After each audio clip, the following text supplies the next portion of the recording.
Muskies host the Greenville Panthers. Hello, everybody. Alongside Lucas Schulze, I'm Mike Martin. We'll be bringing you today's football game. Lucas, both teams come in 0-1. Exciting game for Lakeland last week. Greenville pretty much got taken apart by Illinois, Southern Illinois, I think it was, in their ball game. What do you see happening on the Lakeland side to help them win today's game? Well, Lakeland has an explosive offense, as we know, with ACC Player of the Week Robbie Michael at almost 450 combined yards and 5 touchdowns without a turnover, and his team still lost by 11 points. So we know this team can put up points. And on the other end, Greenville only scored 9 points last week against Illinois, so a key is definitely the offensive side of the ball for Lakeland.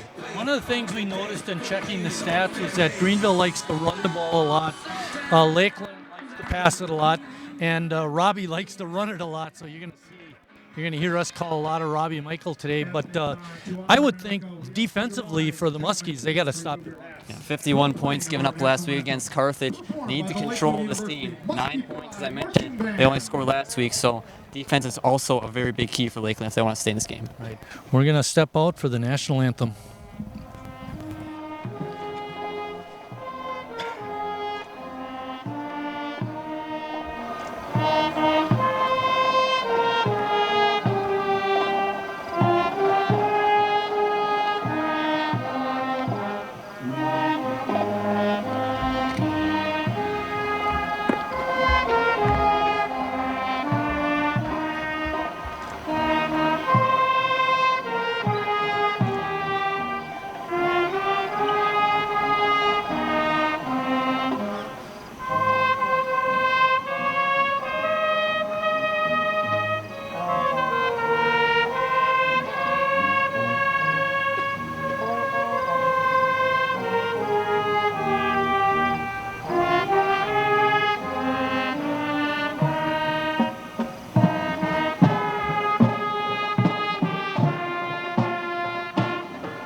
And with our national anthem, we're going to go to commercial break. When we come back, we'll have the kickoff for the football game. Profanity, racial or ethnic comments, or other intimidating actions directed.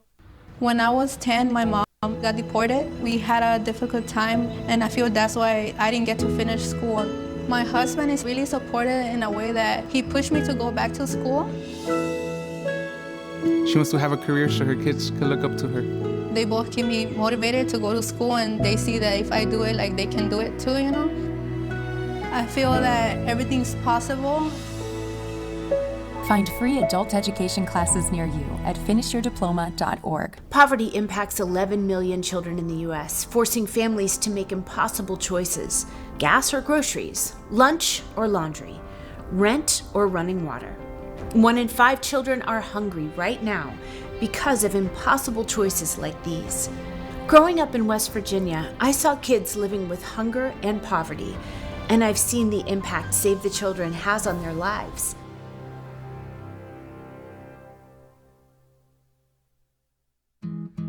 Where did the time go?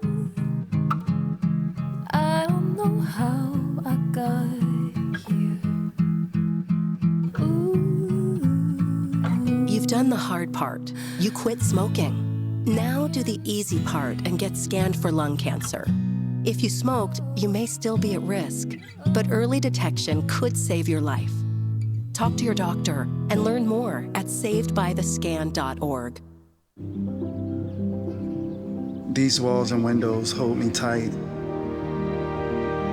The warm embrace we all call home. This little street is a land of liberty of its own, where I always have a place to go. I'm free to call this place my own.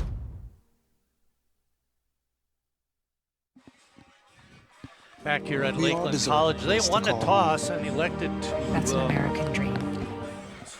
Back at Lakeland College, where Lakeland won the toss and elected to receive. So we get a heavy dose of Robbie Michael right away at the beginning of the game. Colin Burton is the head coach for Lakeland. He's in his 11th year and has 13 returning starters. Robbie Michael, of course, one of them. He was first team all-conference last year. And the other is Caleb Besaw, a junior. He was second team all-conference. He's a wide receiver. Interesting, Lakeland in the Northern Athletics Collegiate Conference was picked to finish 6th. Thought it'd be a little higher. Kickoff taken at the 11-yard line. And getting hit and knocked down. Boy, it almost looked like a late hit. But on the return for the Muskies was Z. Banks. This is the 20th time these two teams have met. Lakeland comes in with a 13-7 overall record, and they've won the last 6 meetings between the two teams, and this is the first time these two have met up since 2007, 18 years.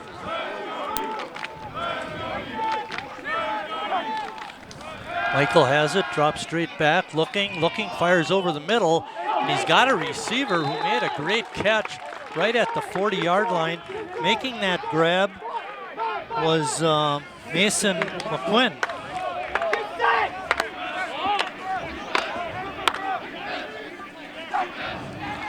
Quick offense, handoff up the middle. Running back gets taken down at the 45. On the carry was Jatron Beverly. Mike could really run that no-huddle offense. They don't really have too much time to talk between plays. No, makes it hard to keep statistics on. And Beverly again making a good run, getting it out to the Greenville 44-yard line. So in those 2 plays, he picks up 11 yards. And we get a flag. False start, offense number 4, 5-yard penalty, first down. And not only has it been quick moving offense, it's also been really efficient. You know, he took first play, first down, and then 2 rushes to get another first down. Obviously, the penalty sets them back a little bit, but Lakeland's moving the ball quickly right now. Ball is spotted on the Greenville 49-yard line. Wide receivers left and right. Michael straight back, moving to the right, gets rid of it, has a receiver wide open, hit down at the 30-yard line. That's enough for Muskies. Michael's doing anything he wants in this drive, rolling out of the pocket or just throwing from the pocket. He's found open receivers both times. Just shows how skilled he really is at the quarterback position. Another inside handoff. Beverly wrestling down, fighting his way down to about the 26-yard line. They're going to spot him at the 25. Good run by Beverly. 2nd down and 4. Muskies on the move. They took possession at the 26. Michael flushed out of the pocket, almost tripped up, stays on his feet. Now he keeps it. He's down to the 10, the 5, and knocked down inside the 5-yard line. And like we talked about the offense was not the issue in their week 1 loss to Carthage. It was the defense. So if they can score on this first possession, give that defense a little bit momentum going into the first defensive drive. Beverly in the backfield with Robbie Michael. You have 3 wide receivers off to the right.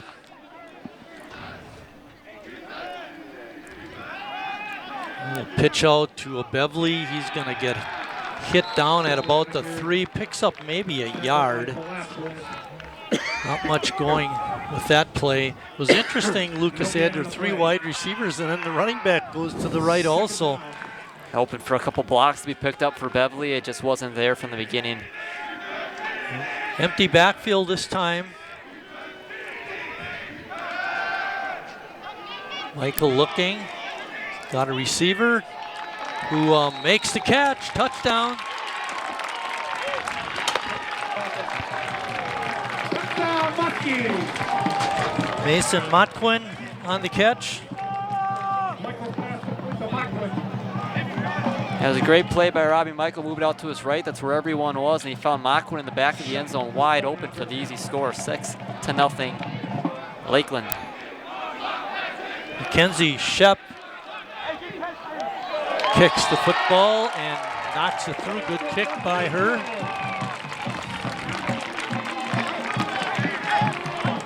With 11:45 left in the first quarter, Lakeland on top, 7-0.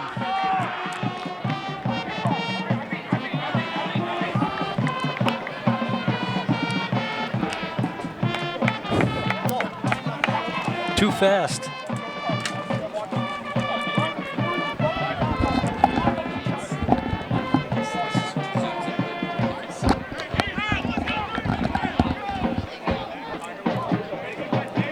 Now, if Lakeland wants to stay on top in this game, it all starts with the defense. A lot of people say defense wins championships, and that's how they're going to win this game today.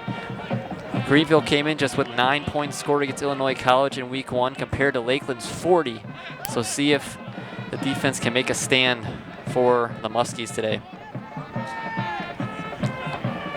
Mackenzie Shep does the extra points and field goals, but doing the kickoffs is Nathaniel Geloides. He's a freshman from Neenah. Mackenzie's in her junior year. She's from Marshall, Wisconsin. Kick taken at about the 12-yard line. And slipping by a couple of tacklers, trying to get wide to the left. Does get the corner up to the 40-yard line. What a return that time by Santoni Wilson. It's exactly what Greenville needs if they want to get a quick score. The offense hasn't done much for them early on in this season, so get them some good starting field position, and a lot of things can change for them. Greenville takes over first and 10 from their own 39. Marking it at the 39-yard line, but a great return that was picked up at the 12. 27-yard kickoff return. To get those 27 yards, though, you got to run about 50. Graves on the carry. Graves picks up about 3 on that play. And just like Lakeland, Greenville going with the no-huddle offense, getting right back into there. Lakeland almost jumps. Slowing down action is their quarterback, Lynch. There's a handoff, not much going there. Good run defense that time. Getting off the bottom of the pile for Lakeland was number 84, Marshall Hobbs. Graves carried the ball 19 times last week in that loss for Greenville and just mustered 63 yards, averaged slightly over 3 yards per carry, so not real efficient on the ground early on in the season. 3rd down and 5. Handoff to Graves again, trying to get the edge, but can't. Another good defensive stop.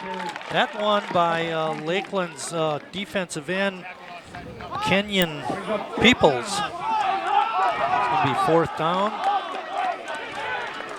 You just see the different emotion on the bench. The defense getting a stop, a huge start for Lakeland. If they can go down and get another score, Greenville might feel like they're already out of this game early on.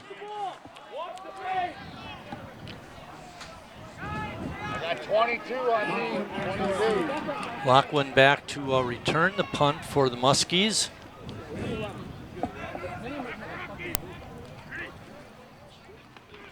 Pretty good snap. Kick is away. Not a very deep kick, and it takes a Lakeland bounce. It's going to be downed at about the 31-yard line. Lakeland in great field position. It's going to be 1st and 10 Muskies. They're putting the ball down on the 31-yard line.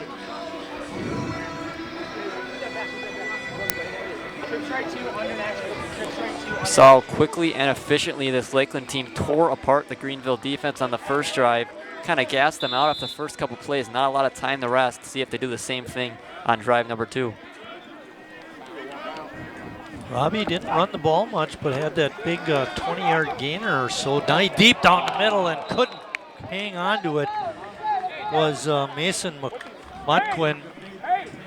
That could have easily been 14-0 had Motquin come up with that when he was wide open across the middle. Just a little bit too tall for him.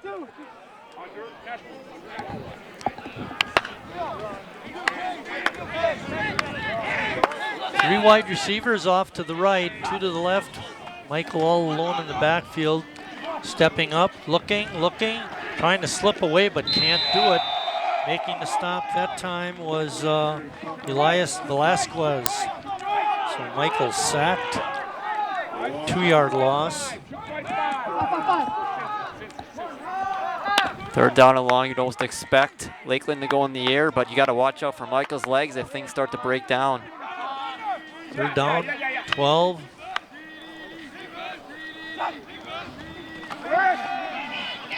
Michael looking. Has a receiver deep, but the defender was right there.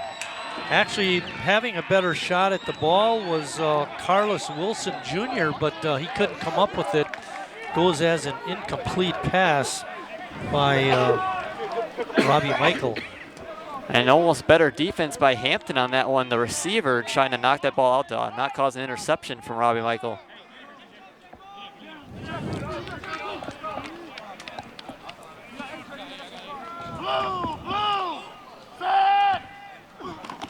Oh, low snap, good scoop by the punter. Kick is away, taken at the 32-yard line. Trying to get the edge again. And on the return was Javen Morrow. A couple of good returns early on for Greenville. It's given their offense great starting field position. But still nothing doing on the first drive. A quick 3-and-out on 3 rushes.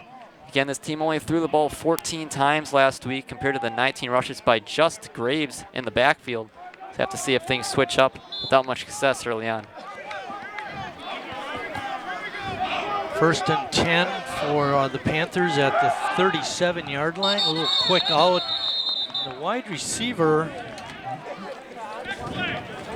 did make the catch, but his knee was down. That was LaShawn Williams. I think the ball might have bounced in. I don't know if it was his knee. Okay, maybe that was it. We'll go with that. Either way, it's an incompletion. Or a gain of nothing. Still 10 yards to go for 1st down. Getting through the line and picking up the 1st down.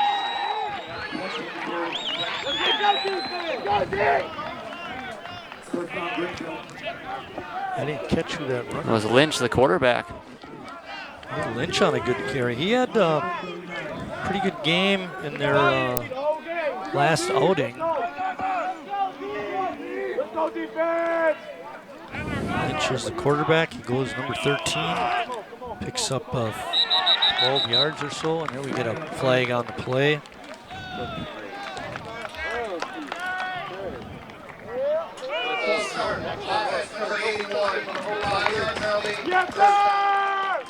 Ball is down to the 39-yard line, but then they get a penalty is going to push them back to the 44. Give them 1st and 15.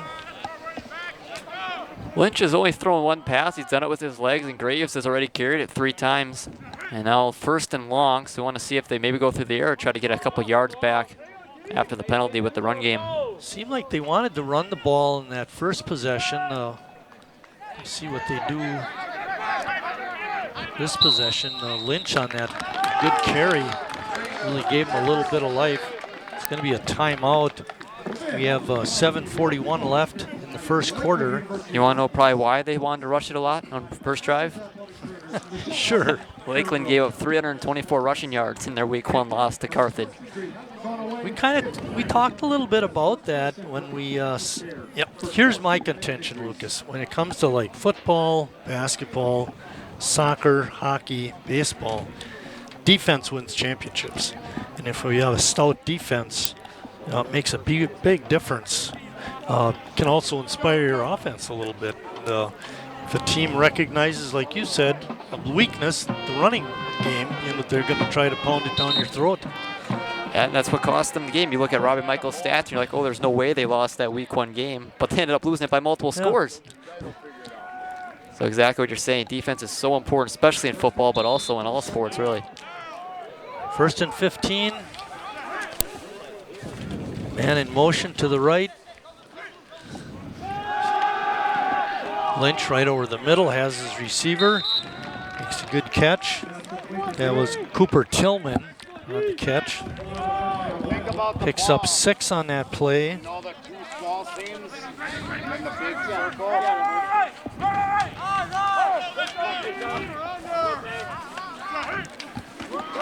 Inside handoff. And Graves going nowhere.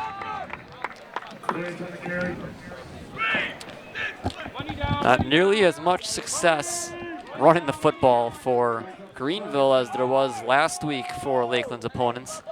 But again, we're still really early in the first quarter, not even halfway through. 3rd down and 7. Ball is at the 35-yard line.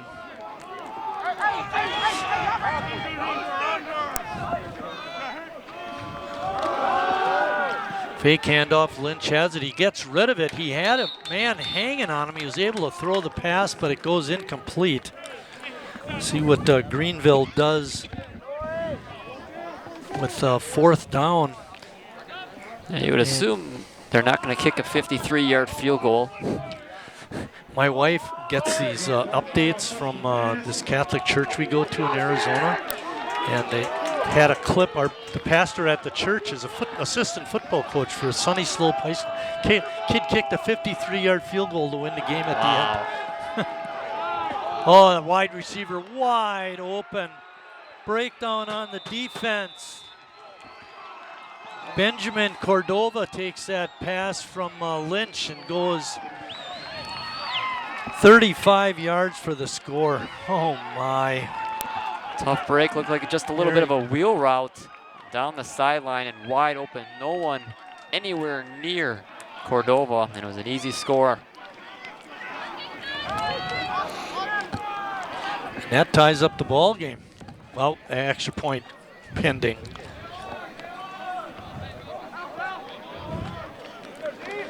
Good snap and set, and the kick goes through. It's good. We're all tied up at 7 with 6:33 left in the first quarter.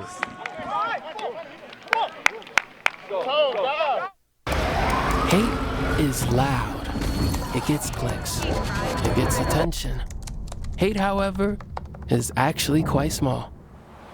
But love is the majority. Love fills our hearts, our lives, our every day.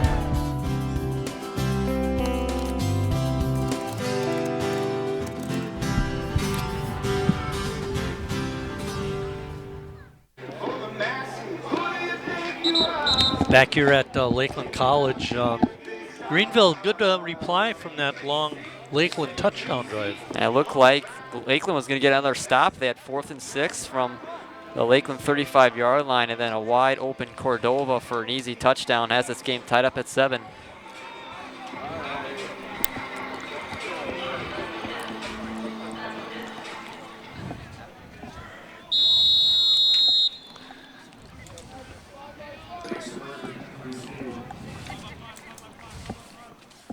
Did you catch that name?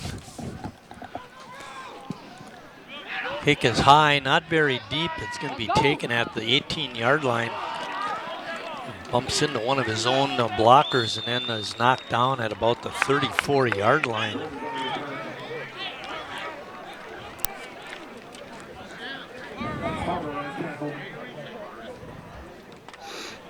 Rivers on the return for Lakeland. Ball is spotted on the 34-yard line. It's going to be 1st and 10, Lakeland. And with as much as it looked like Lakeland was going to control this game, they scored a touchdown on the first drive, and they got a stop This game's all tied up right now. And Robbie Michael's getting outpassed by Lynch. Beverly busts through the line, picks up about 4 yards.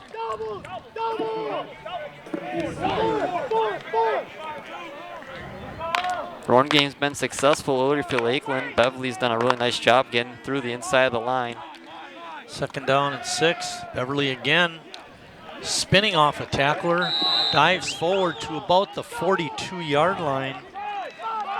It's going to be 3rd down and 3.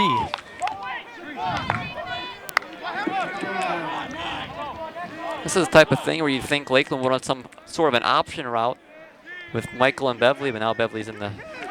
Michael on a keeper. He gets it out to the 45, so it's a 1st down. Give Michael a gain of 4.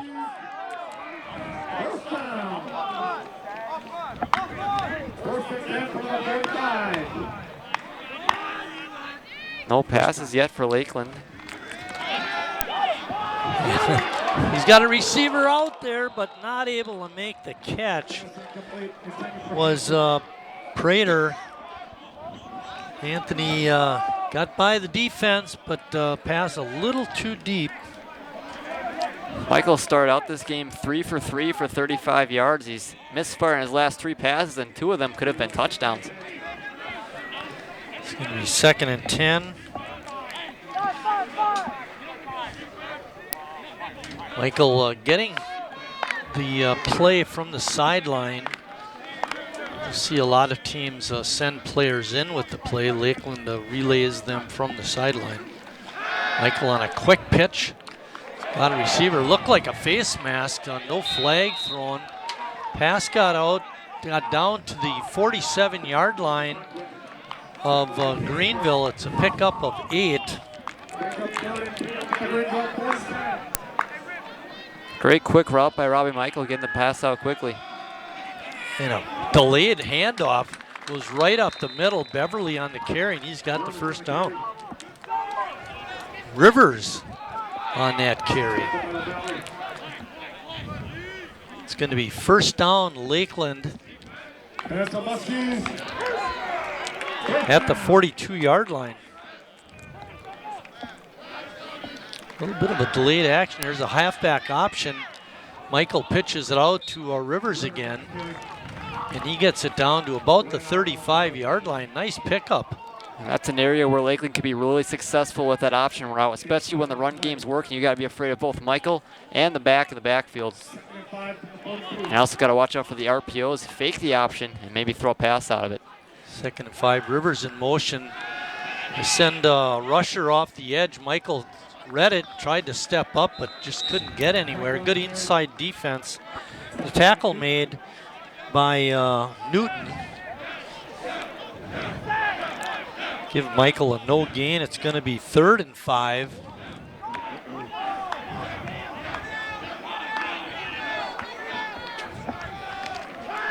Ball is spotted. Pitch out to Rivers. One of his own blockers, and then he's able to dive forward to the 30. He's going to have the 1st down. Getting off the bottom of the pile was O'Malley on the stop. And again, Lakeland running that option play. Passing game hadn't been working recently, so why not give the running back a shot? Right up the middle is Rivers again. Picks up 2 or 3.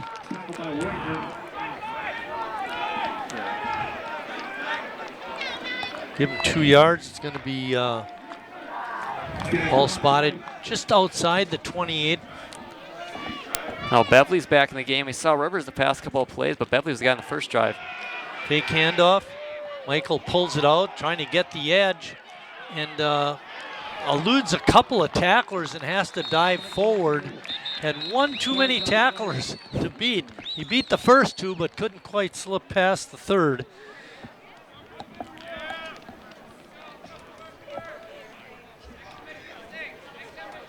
Penalty on the play. They're, calling it on Lakeland. Personal foul, blindside block, 7 on the offense. Oh boy. That's going to hurt. Penalty was on O'Brien.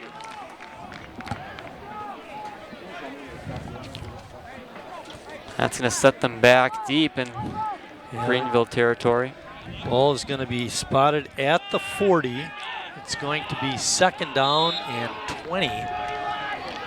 Closer to 19, but they got a long way to go. That's the main problem. This kind of throws off the rhythm of the offense. Probably going to be a passing situation here for Michael. Beverly was in motion. Michael steps up. He's got an open receiver down the middle, but overshot him. Incomplete. It's going to be 3rd down. Michael's had a couple receivers deep 3 times now. That one was a little bit more of a difficult pass, but just missing him. Just a little bit too tall for his receivers right now. We know how talented he is, and we're sure he's going to figure it out as this game goes on. And he hasn't been bad by any means. Kaparski is the slot receiver on this side. Beverly had it in his hands, took his eye off the ball and dropped it. And that's going to be 4th down. Lakeland will be punting.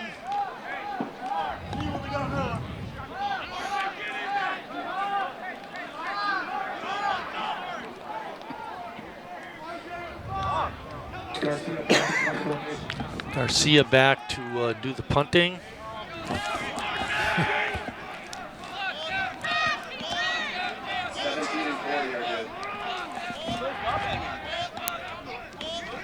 Another low snap, almost blocked. Kick is off. It's a beautiful looking spiral. Takes a Lakeland bounce, and it's picked up at the 5-yard line. Great punt that time.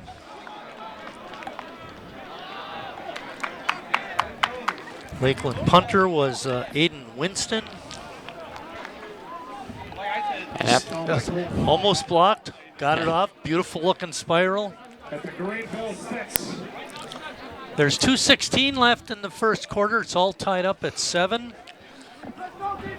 And after the first 2 drives, Greenville had the ball on really great territory out past the Lakeland 40 or past the Greenville 40-yard line. And this time they're starting deep in their own end at the 5. Handed off to Graves. He's not going anywhere. He gets hit for a loss. Loss of almost 4 or 5 yards. Just nothing doing for Greenville in the running attack.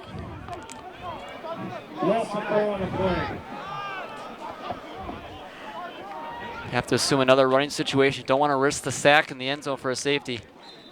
Flag. Flag on the play.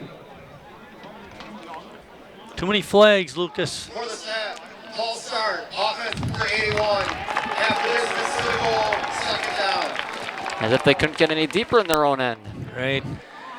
So they move it back a little bit, and it's spotted on about the 1-yard line. Lakeland looking to bring pressure. And they do. Bouncing it to the outside was Graves. Gave him a little bit of room, picked up 3 yards. Got it right back around the marker. Ball's on the 5-yard line. 3rd down, 11. I want to see if Greenville plays it safe here, or they try to get the 1st down. Lakeland brought pressure last time. Let's see if they do the same on this play. They do. Lynch stepping up. He's got room to run, but he gets tripped up just before the 1st down marker. I think he's going to be a yard, maybe 2 short. They're bringing out the chains. Oh no, they are giving him the 1st down. Good play by Lynch. And that would have been a really difficult situation. Had Greenville been that little bit short, would they have gone for it that deep in their own end? Ball spotted just outside the 15-yard line. Good play by Lynch. Hands it off inside to Graves. He bounces it out to the outside and gets knocked out of bounds outside the 30-yard line. This is not the type of game Lakeland wants to play. They want to control the ball on offense. And right now, Greenville's doing the controlling. All the momentum shifted on that 4th down conversion. All spotted on the 33-yard line. Nice run by Graves. Picked up about 12 or 13 yards. Clock is running, and that ends the first quarter before the snap. Let's see, the referees are talking. I don't know if there was a flag. There is one right about, yeah, right in the middle of the 32-yard line. Yeah, I see it. Delay game, defense numbers 24, disconcerting signals. It's a 5-yard penalty. Please set the game clock to 1 second. So the first quarter is not over. It's a penalty on Lakeland. That's a bad mistake. Yeah. Not only gave up 5 yards, but still is 1st and 5. And that is the quarter. They wound the clock, and quarter ran out after 1 quarter of play. We're all tied up at 7.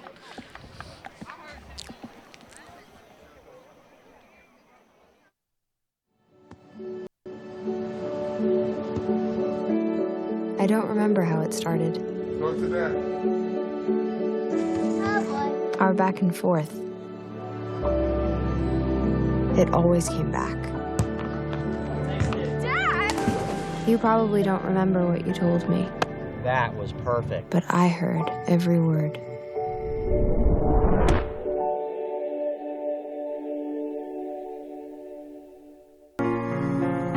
The promise of America is freedom, equality. We must act now to restore and protect these freedoms for us and for the future. We are the American Civil Liberties Union. For over 100 years, the ACLU has fought for everyone to have a voice and equal justice. Because we, the people, means all of us. To learn more, go to myaclu.org today. 1st and 5 from the 38. Lynch rolling right, tries to throw deep. Ball is tipped, but catch is made on that tip pass. Making the grab for Greenville was Levern Lane. That pass, as you mentioned, tip could have been real big trouble for Greenville, but instead falls right in the hands of the receiver and ends up being a 1st down.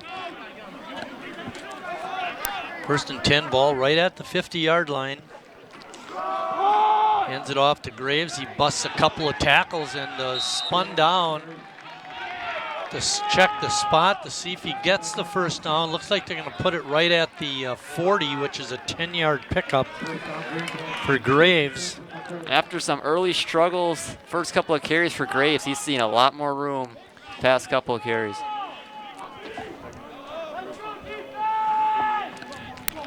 Fake handoff.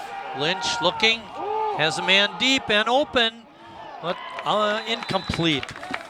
It would have been hard to get a foot down where the ball was placed, but point is the receiver was open. Levern Lane was the man he was trying to hit on that one. Looked like he had a chance, looked like he had the feet in, just couldn't come up with the most important part, which is the ball. Lane was the player who came up with that tip pass for the 1st down. It's 2nd and 10.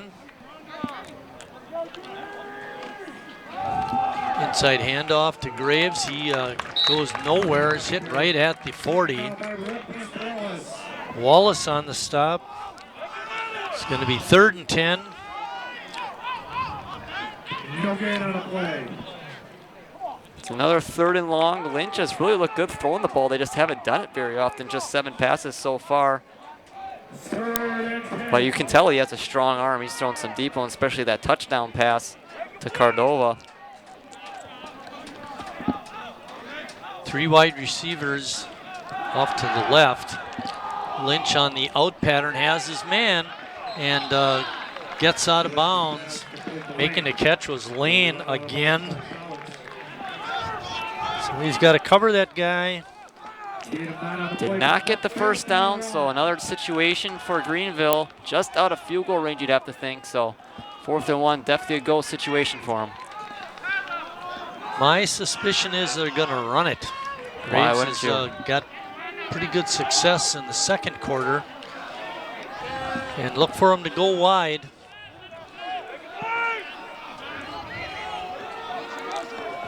In motion.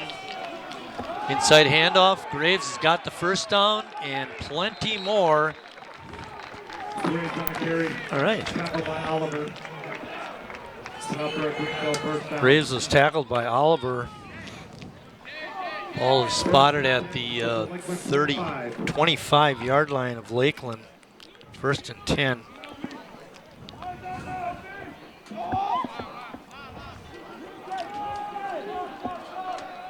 When Graves runs inside, especially this drive, he's seen a lot of space. Bounces it to the outside. Gets past one tackler. He's down inside the 15 and gets knocked down near the 10. I guess it doesn't really matter if he goes inside or outside on this drive. He's found a lot of space both ways. That's what I was actually expecting on that 4th down play, for him to bounce it to the outside, but doesn't seem to matter. 1st and 10, Greenville at the 10. It's going to be 1st and 10 Greenville. Pick up a 15 yards on that play. Ball is spotted at the 10. So it's actually 1st and goal. Graves heads off to the left. Lynch flushed out of the pocket, gets by one tackler. Now he's going to keep it. He leaps to the end zone, but did not get in. We'll have to see where they spot him out of bounds. Dangerous play by Lynch, trying to leap over the defender and ended up fumbling it. If that would have gone out the side of the end zone, could have been a touchback in Lakeland's ball. Only a 2-yard pickup. Wow. Guy can jump.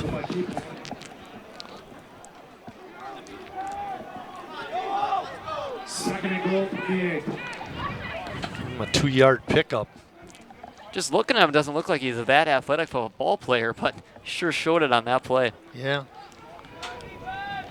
Inside handoff. Nope. Yeah, Graves has it. He gets it down to about the 2. But we do have a flag. To check the call. Illegal formation on the offense. 5 players in the backfield. 5-yard penalty. Replay 2nd down. So ball is going to be moved back to the 13-yard line. It'll be 2nd and 13 from there. It's a big play for Lakeland, especially the way Greenville's been running it on this drive, having it at the 2-yard line with 2 tries at it. Almost guarantee him a touchdown, but now they're set back to the 13.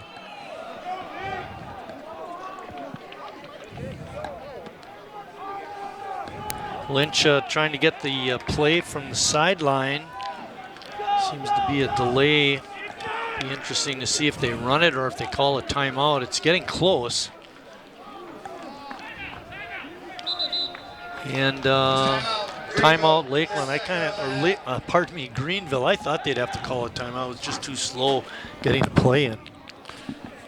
Yeah, it was getting close, and the receivers also coming in motion. It was under 1 second, so a great call by the Greenville coaching staff to ask for a timeout there.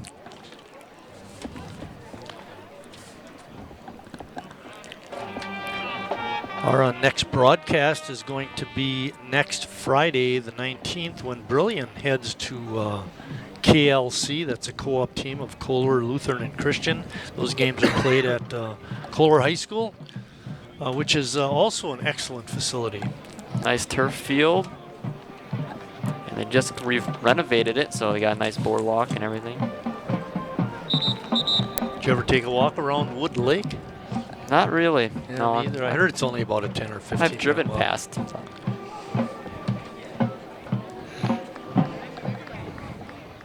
Greenville comes out of the timeout. They spread the field again. They've been doing that. They got trips off to the left. I don't think we've seen that yet today. See how Lakeland defends that. Lynch rolling left, throwing. He's got a receiver. Guess but who? Right there is a defender. Lane on the catch again. Oliver on the stop.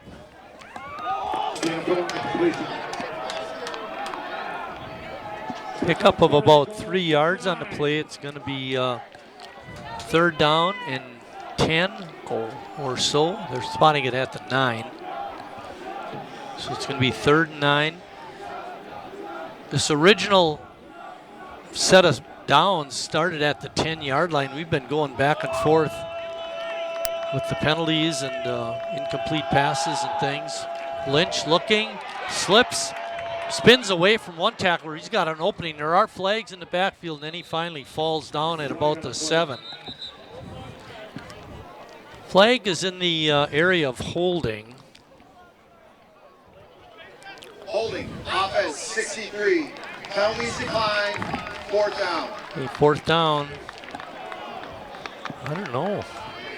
I like to push them away from the end zone. Yeah, you don't want to risk. I mean, last time they had him 4th down from the 35-yard line. They still scored a touchdown. 35-yard pass. Okay, the ball is spotted inside the 10 at the 8. It's 4th down. They have to get into the end zone, but they are going to be trying a field goal instead.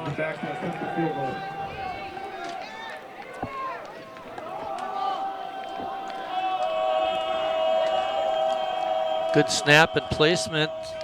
Kick is up and no good. Wilson on the attempted field goal missed it to the left, and Lakeland holds. Here we go. Take a look at it. Yep, there you can see it slide off to the left. Just the way the ball flight was, it never really looked like it came off his foot the right way. It'll be Lakeland, 1st down from the 20, I believe. Nope, yes it is, the 20-yard line.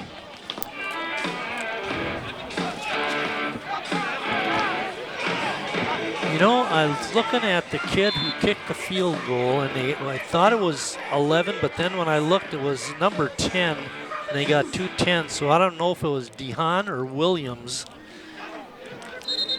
DeHaan missed the missed that field goal attempt. And in college, you can have 2 players with the same number, one on offense and one on defense, or offense and special teams. It's not uncommon to see 2 players with the same jersey number. And DeHaan is 5'10", 180 pounds. He's from Tennessee, Humboldt, Tennessee.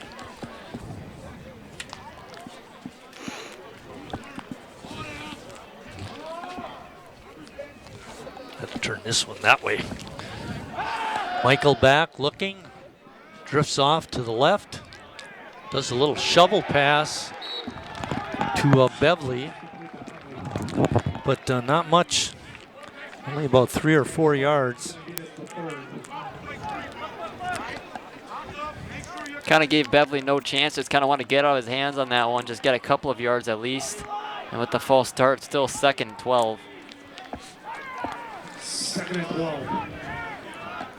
3 wide receivers off to the right, to the left. Michael looking, getting rushed hard, and he gets taken down at the 11-yard line. Velasquez on the tackle. You know, Robbie's a quick kid, but you gotta remember some of these defenders are awfully quick too. Especially trying to evade the pocket, he's losing his blockers, and he's just got 5 different Greenville linemen chasing after him. Ball spotted at the 18-yard line. On the at the 12-yard line, 18 yards to go. Michael got sacked twice last week, and he's already been sacked twice, so we're not even halfway through the 2nd quarter. Clock running, rolling down to the 8-minute mark. Michael trying to get out of the pocket, can't do it. He's sacked inside the 10-yard line. And it's going to be 4th and a long ways. Lakeland will have to punt it. There's just nowhere for Robbie to go on that play. He didn't have a whole lot of time in the pocket to even look at his reads. And he just had to go down. So as an offensive coordinator, what do you do to try and get him out of the pressure zone? You try to just get some quick passes, get the ball out of his hand quickly. If your offensive line can't block for long amounts of time, that's why you see Robbie Michael trying to get out of the pocket and make things happen on his own. Another low snap, good scoop by the punter. It looked like he might have got it blocked. It's not going very far, and it takes a Greenville bounce all the way to the 10-yard line. Oh my, it looked like the kick might have been tipped. I think just about every punt that Lakeland has attempted has been a low snap, the punter has done a great job of scooping them, but good pressure by Greenville, and they've got the ball 1st and 10 at the 10 again. That's just worst case scenario, especially you mentioned the low snap, and it gives punter even less time to get that punt away, especially with the defenders running at them with they're so deep in their own end. Makes it even more difficult for the punter to get a punt off. Well, Lakeland was able to dodge a bullet last time when they Greenville missed the field goal attempt. Let's see if they can do it again. Handoff, trying to get wide and getting the corner and doing a good run was number 27, Xander Moody. Oh, yeah. And Moody got into the end zone. Besides, he got the corner. Lakeland has been a little susceptible to those wide plays. That's why when Graves got the inside run for the 1st down on 4th down, we talked about him going outside, but yeah, a little bit of a trick play. Looked like Graves was going to get the ball in kind of an end-around action to Moody, and he, like you mentioned, got around the edge and is easily able to get in the end zone. He lined up to the left, went in motion to the right, and then got the pitch. Different kicker. Yeah, that's right. Making that good kick, I believe, was number 1. Paxo? Well, with 7:11 remaining in the 2nd quarter, Greenville's on top, 14-7.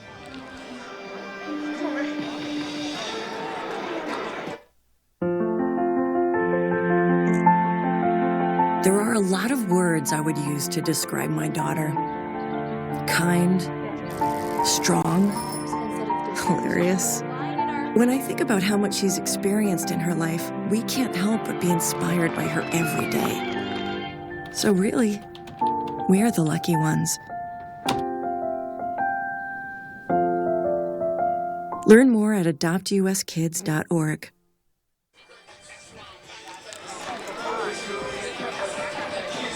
Back here at Lakeland College, where Greenville has taken a lead off on Lakeland 14-7. That coming off of a partially blocked punt and took a Greenville roll. It got all the way out to about the 30-yard line. It just took a turn backwards and was finally down by Lakeland at the 10. And the Panthers were able to score from there. Ball is taken on the 7-yard line. And nowhere to go. Slips by 1, 2 tacklers. 3rd one. He's going backwards, and he's going to get dropped at the 10-yard line. On that return was Jordan Storms.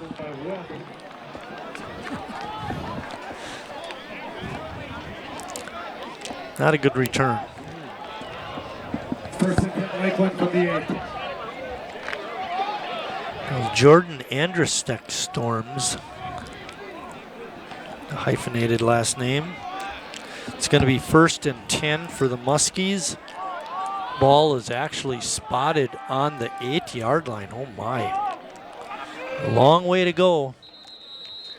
Yeah, looks like they'll go back and here further. I think there was an illegal procedure on Lakeland. Oh, they're going to call it on Greenville. Delay game. Defense number 99. A rough shift. 5-yard penalty. 1st down. When's the last time you saw a delay game twice on the defense? Not very often. Both teams have one, especially the one Lakeland was at the end of the quarter. No, Greenville gets their delay game. And gets Lakeland a little bit further on their own end. I saw the flag go, and I saw one of the Greenville guys pointing at Lakeland. That should have told me right there, it's on you, on your team. Michael gets a face mask, is ripped down at the 5, but that's going to be a face mask penalty on Tillman. Personal foul, face mask, defense number 99. 15 yards, and 1st down. Lots of penalties, Lucas.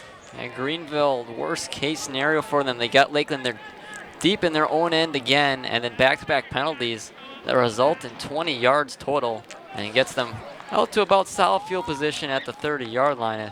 Yeah, they're going to specifically mark it at the 28, but you're right. They had them deep, and they've put Lakeland in a pretty good spot. Inside handoff, looks like Beverly. And another flag.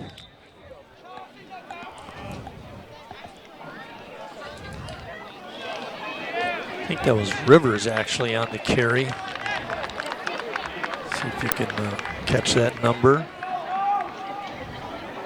Oh, Beverly. It was Beverly.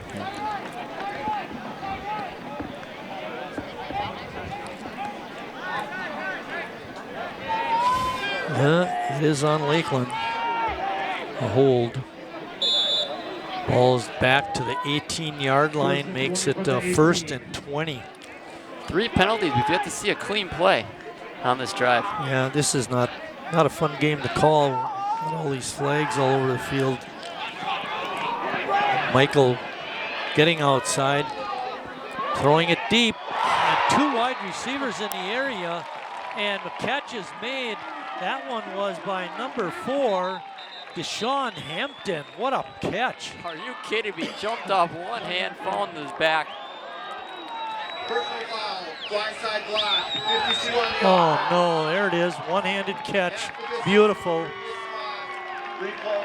Replay first down, it all goes for naught, Lucas. Such a great play that's not going to end up counting, and still yet to see a clean play, and we're 4 plays into this drive. We started, at the 8-yard line? We went all the way up to the 28, and now we're back all the way to the 9, and it's still first down. Boy, oh boy, oh boy. 1st and 29.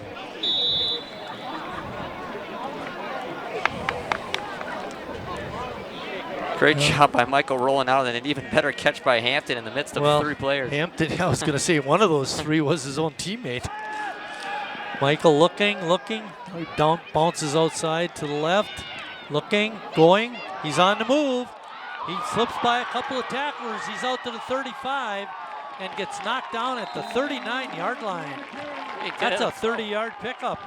He did it himself, 1st and 29, why not just run it yourself to get a first down? Michael got a couple blocks and does it himself, pushing players out of his way and getting nearly to the 40-yard line on that rush. Quick play, hand off to Rivers. He picks up maybe 3 or 4.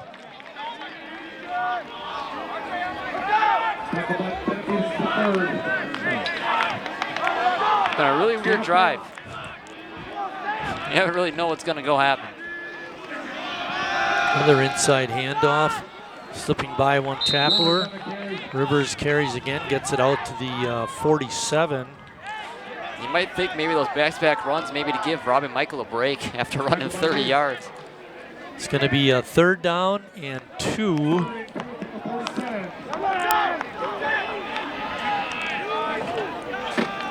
See if they give it off to Rivers again. You got to imagine if Lakeland does not get it on 3rd down, they'll be going for it on 4th. You don't want to give the ball back to Greenville right now, the way their offense is going. Clock is running. We're at 4:45 left in the first half. And Greenville will get the ball in the second half kickoff. So very important try for Lakeland. Michael's looking. Now he takes it right up the middle, slips by one tackler. He's got some room to roam, and he's hit down at the 36-yard line. All with the legs on this drive for Robbie Michael. Juking everybody out, and he's got over 40 yards just running the ball on this drive alone. That was a 17-yard pickup. It's going to be 1st and 10 at the 36.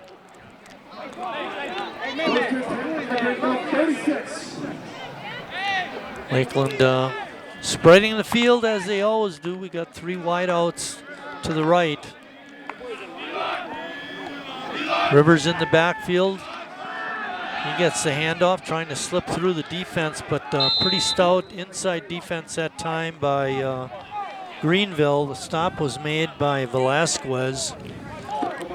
Rivers picks up 2. It's going to be 2nd down. Approaching 3.5 left, still plenty of time for Lakeland. You don't want to leave too much time for Greenville to get another driving, because they could end up making it back-to-back drives.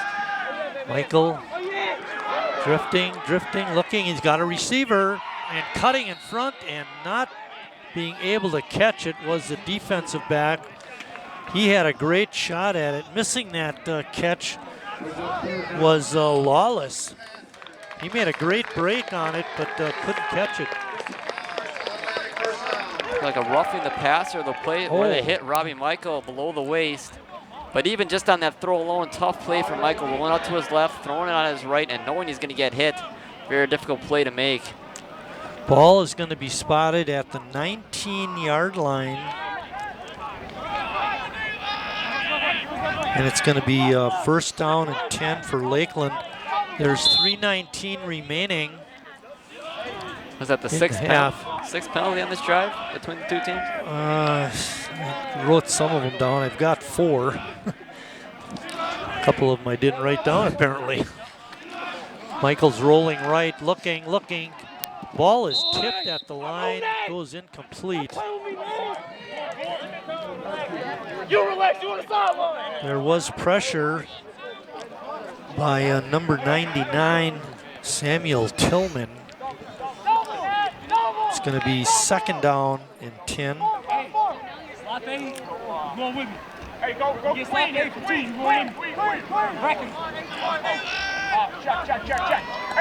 Wideouts to this side are O'Brien, Jeremy Colby actually.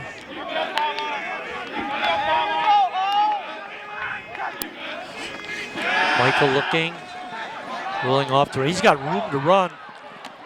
Can't slip by the one tackler.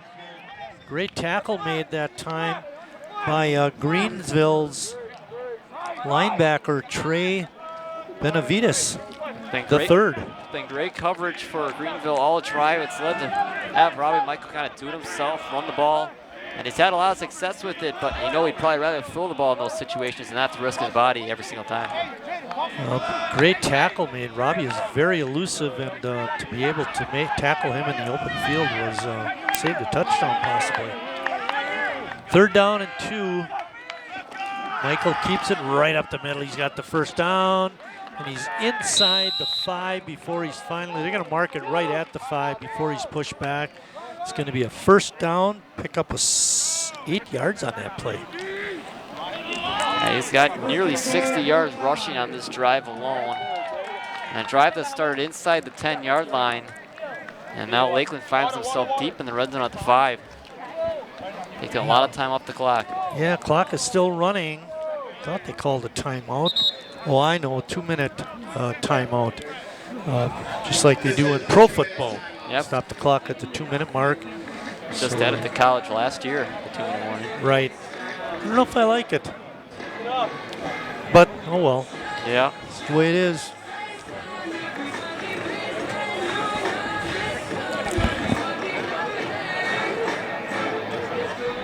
Life doesn't always give you time to change the outcome. Prediabetes does. 1 in 3 adults has prediabetes, but with early diagnosis, prediabetes can be reversed. And you can change the outcome. Take the 1-minute prediabetes risk test today. Go to doihaveprediabetes.org. Here at Lakeland University on Taylor Field, where the Muskies trail Greenville by a score of 14-7. They have a first and goal. Ball is spotted at the 5-yard line. It's pretty much been the Robbie Michael show on this drive, Lucas. Yeah, 60 yards on the ground on this drive, especially that big 30-yard rush on 1st and 29. And he's really moved them down the field himself.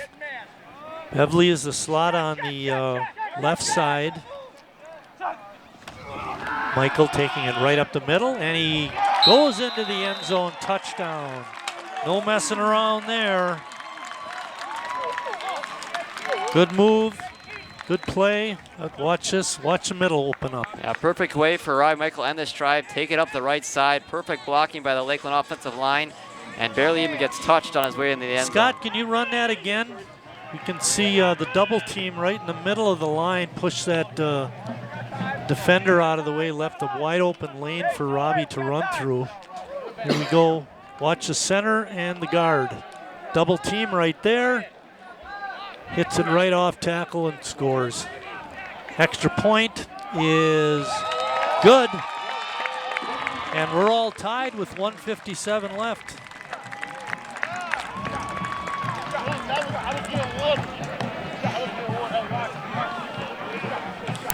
What a drive. Yeah, it's perfect drive for Robbie Michael. He only threw one pass and it was an incompletion. A lot on the ground for Lakeland that drive. Now an even bigger drive coming up for Greenville. They can make it back-to-back possessions as they receive the ball after the halftime. That you had mentioned it during the drive, you know, that they get it, the opening kickoff of the second half. So it was really important for Lakeland to get this touchdown. Especially the way that Greenville moved it on their last two possessions, running the football. That was kind of what Lakeland was worried about coming in with how much they got dominated by Carthage last week on the ground, giving up over 300 yards. The one thing that we didn't talk a great deal about it in the opening, but as we look at the stat sheet, Greenville was certainly unimpressive running the ball. Their first game, they've done much better today. Kickoff is very short. It's caught at the 25. Spinning out of a couple of tacklers and then getting bounced out of bounds was the Greenville return man.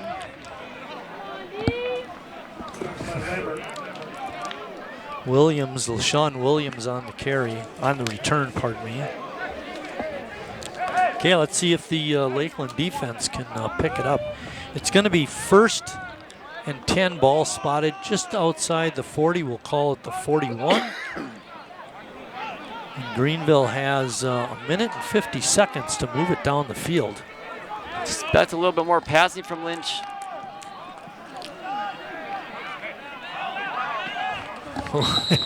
Wide receiver just wouldn't go down. Making the catch that time for Greenville was LaShawn Williams.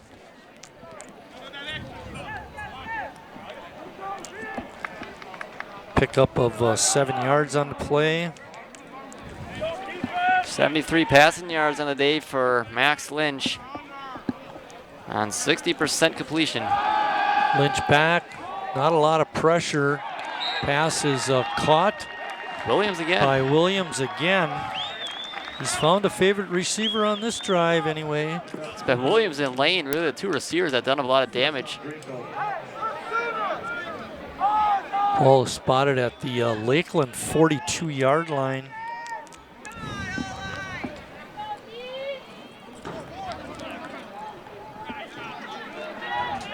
.139 left.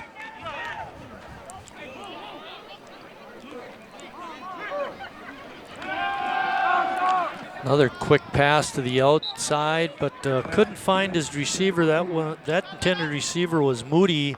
Moody was the player who ran it in for Greenville's second touchdown. It's going to be 2nd and 10. Not the worst thing in the world. One reason why it stops the clock for Greenville, gives them time to set up, get the play they want, maybe schedule a couple plays if they want to go hurry up. Rolling out to the right. He's got room to run and has a good little pickup on that play. It was Lynch, the quarterback, on the run. And even better, he got out of bounds as well, stopping the clock. 3rd and 5 for the 37. 5-yard pickup on the play. 3rd down. Clock stopped when Lynch went out of bounds. Lynch on an out pattern has his receiver. Great catch that time. That was made by Moody. For the most part, Greenville has their receivers wide open. That was a great catch by Moody on the out route, but just short of the 1st down and a timeout called by Greenville. Their 3rd and final of the half. Only a 4-yard pickup. I thought it was a little longer, but that's not the case.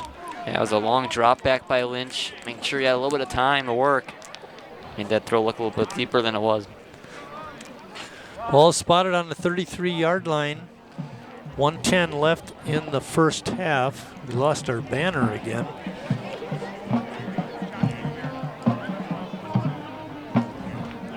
We mentioned Lakeland coming into this game 0-1, same as Greenville. Greenville plays in the Upper Midwest Athletic Conference. They won 8 games last year, which is a pretty good number. They're coached by Robbie Showmaker. He is in his 13th year. During his tenure, he has produced a couple of NFL players. Not an easy thing to do at the D3 level. No, sir. 4th and 1. Inside handoff to Graves, and I believe he's going to be stopped short of the first down. Good defensive stop by Lakeland. You now flip the script for Lakeland. If they can get a quick score, you go into the locker room with the lead, and you're feeling really good about yourselves. All right, the ball is going to be spotted at the 33. That was a no-gain rush by Graves. Great defense played by Lakeland. You know what they should have done? Bounce it to the outside. A lot of times teams like to go with that inside run. That's where everyone is. Hopefully you can get enough push from your linemen to get that first down. Just wasn't there as Lakeland broke through the offensive line very quickly. With the explosiveness of the Lakeland offense, they have enough time with 1:07 left on the clock. Greg Zablocki, our field cameraman, Eric Reineman, giving you that shot. Scott Maloff in the truck is our director, and alongside Lucas Schulze, I'm Mike Martin. We're the voice of Lakeland today. Kind of scary. Voice of the Muskies. What does a muskie sound like? I don't know. Me either. All right, reset it. We have 1:07 left. We're tied at 14. Ball is spotted on the 33-yard line. And as they always do, they spread the field. Lakeland 3 wide receivers to the right. Michael straight back, looking, tries to get out of the pocket. He's not going to do it. Being wrapped up and dropped by Colin Robinson. Good play by Colin. Another sack on Robbie. Lakeland calls a timeout. It's the 4th sack of the first half for the Greenville defense, and they've gone through the Lakeland offensive line pretty easily so far today. Has given Robbie Michael a lot of time. And then when Robbie Michael tries to roll out of the pocket, still not a lot open downfield. It's led to him run the ball quite a few times so far. It's going to be 2nd and 13. Still enough time. I like it when they put the 3 wide receivers to the right, you know, because if Robbie wants to roll right, being a right-handed passer, it makes it a little easier throw. That's what got him in trouble last drive when he rolled out to his left and tried to throw it cross body, and he almost threw an interception. Luckily, it was dropped. That defender who did drop it made an awesome cut on the ball. Yes. You know, getting in front of the receiver. That's the danger of throwing those out routes. The defender sees it coming, he can take it back for a pick 6. All right, here we go. Robbie dropping way back. Oh, he takes a step or 2 up. Good snap. The wheel route out here. We got a player open.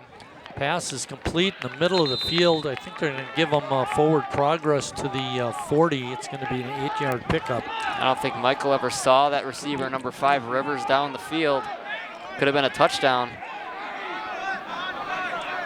10-yard pickup. Michael keeps it. Slips by a couple of tacklers and is down at the 50. It's going to be a first down. Going to momentarily stop the clock till both teams are set. Clock running now, 26 seconds, and we get a whistle. And a player is down, a Greenville player. And kind of weird way to say this, but that helps out Lakeland a lot. They don't have to use a timeout. Obviously hope the player's okay. Yeah, you generally don't fake no. injury when the clock is running for the other team. That player looks to be Colin Robinson. Unless it's number 24, pardon Julian me. O'Malley. Yeah.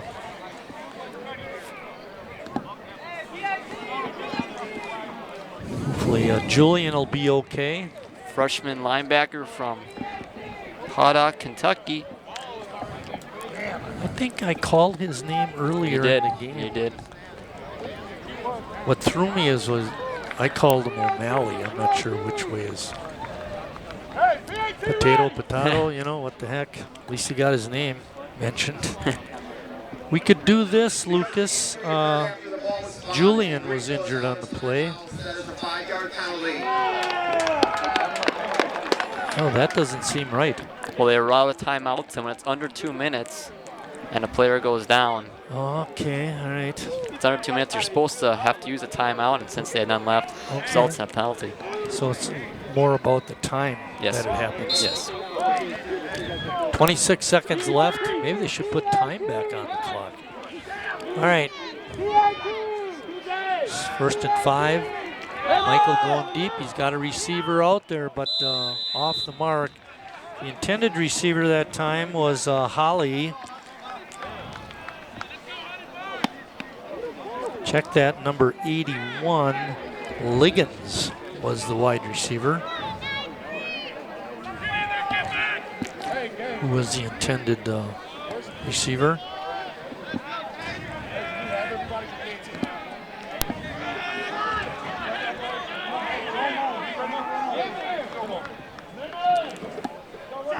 .21 seconds remaining. Clock starts on the snap. Michael drifting off to the left. Comes back, has a receiver down to the it's incomplete. 26, but they're calling it incomplete. Look close. Here we're going to take a look at it. It looked like he got his hands under that one, but obviously maybe not the best angle. Right. Obviously that referee had a better angle than we do up here. Good shot that time by Eric Reineman running that top camera. Down to 13 seconds remaining. 3rd down and 5. If you get something down near the 25, they might be able to attempt a field goal. Still quite a ways to go. Michael comes right up the middle. Not able to avoid the tacklers. Eventually making the stop was Tillman. It's a 1st down. Second timeout. Ball is spotted at the 41. Down to 8 seconds. And ever since that first drive, the coverage downfield has been really good by Greenville. Has to give Michael a lot of options. You don't really want a quarterback running the ball with less than 10 seconds and a half. Although you have the timeouts, you want to move the ball downfield. Yeah, when you're running, you know, you use up more time. Obviously, that's a good observation.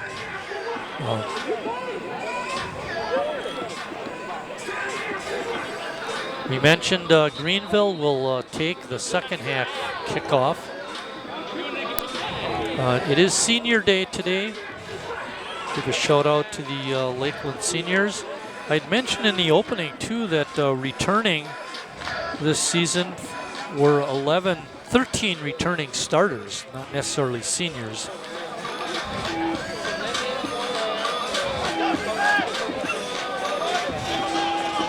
Both teams back out on the field.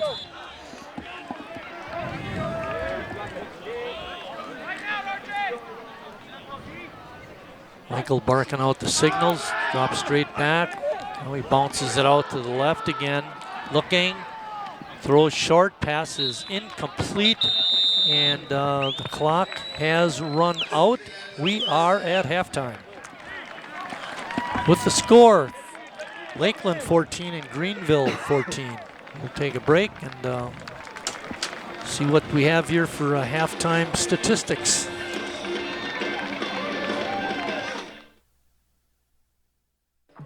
How do you know when you've made the right decision? It's the feeling you get in your gut. The one that tells you what's right or wrong.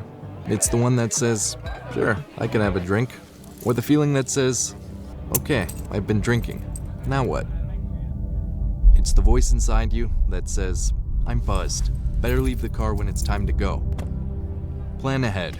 Catch a sober ride. Buzz driving is drunk driving.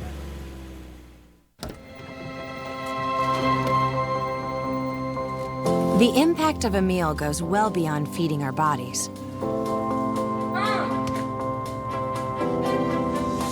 Because when people are fed, futures are nourished. Everyone deserves to live a full life. And with your help, together we can end hunger.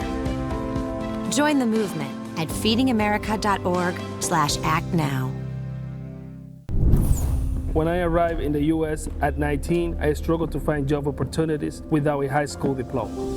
Everything I have, my education, my career, my marriage, I owe to the Adult Literacy Center and my teachers. Your achievement has set an example for so many students. Most importantly, your daughter. Education was the key that unlocked all my opportunities. When you graduate, they graduate. Visit finishyourdiploma.org to find free adult education centers near you. We have some halftime stats for you here at halftime of the Lakeland Greenville contest. We're all tied at 14. I'll go through some of the Greenville stuff. Why don't you go through some of the Lakeland stuff? Terrell Graves leads the Panthers in rushing. He had 11 attempts for 42 yards. Lakeland, for the most part, held him down pretty well. Also, quarterback Max Lynch had 36 yards. He picked his spots and got some big first downs. Passing-wise, Lynch was 8 for 13 for 88 yards. Leverin Lane had 3 catches for 25 yards. He was the leading pass catcher for the Panthers. The leading gainer in passes caught was Benjamin Cordova. He had 1 catch for 35 yards. That was that long touchdown pass. That was a beauty. Defensively for Greenville, Samuel Benavides had 8 tackles. He led in that department, and Elias Vasquez was probably the most impactful. He had 6 tackles and 2 sacks for 8 yards and losses. What do you got for Lakeland? On the Lakeland side of things, the leading rusher was the quarterback, Robbie Michael, 15 rushes, 106 yards, and 1 rushing touchdown. But running back-wise, Jatron Beverly was the leading rusher. He had 5 carries for 28 yards. Passing-wise, Robbie Michael was 6 of 16 with 49 yards and a touchdown pass. That touchdown receiver was Mason Moquin. He had 2 receptions for 18 yards and that touchdown. But the leading receiver for Lakeland so far today is Caden Klaparski. He had 2 receptions for 28 yards. And then defensively for Lakeland, Kenyon Peoples was the leading tackler with 4 tackles. And then the only tackle for loss came from number 0, Shamad Oliver. He had a tackle for a loss of 4 yards. Coming into the ball game, Robbie was completing 64% of his passes, so the 6 for 16 was really a difference for him. And the times that I've seen him play, he's always completed a good percentage. So that 37% completion rate is not what we would expect from him. No, he's definitely, as we've seen, he won Offensive Player of the Week last week. He's been sensational in his first 3 years as a member of the Lakeland Muskies football team. And by any means, you just look at his rushing stats, you're saying he's having a great game. He's got over 100 yards in the first half. Passing-wise, still under 50 yards passing, and mentioned that 38% completion percentage. Looking for a much better second half from him passing-wise. Let's talk a little bit about Greenville and their defense in that first game against Illinois College, which they lost 28-9.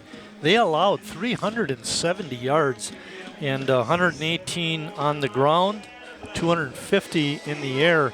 So they were susceptible last week, but they've looked pretty good defensively this week. The only time they've really been susceptible is allowing Robbie Michael to run wherever he wants. They've had good coverage deep and haven't allowed Michael to really get anything passing-wise. As we mentioned, 6 of 16 passing.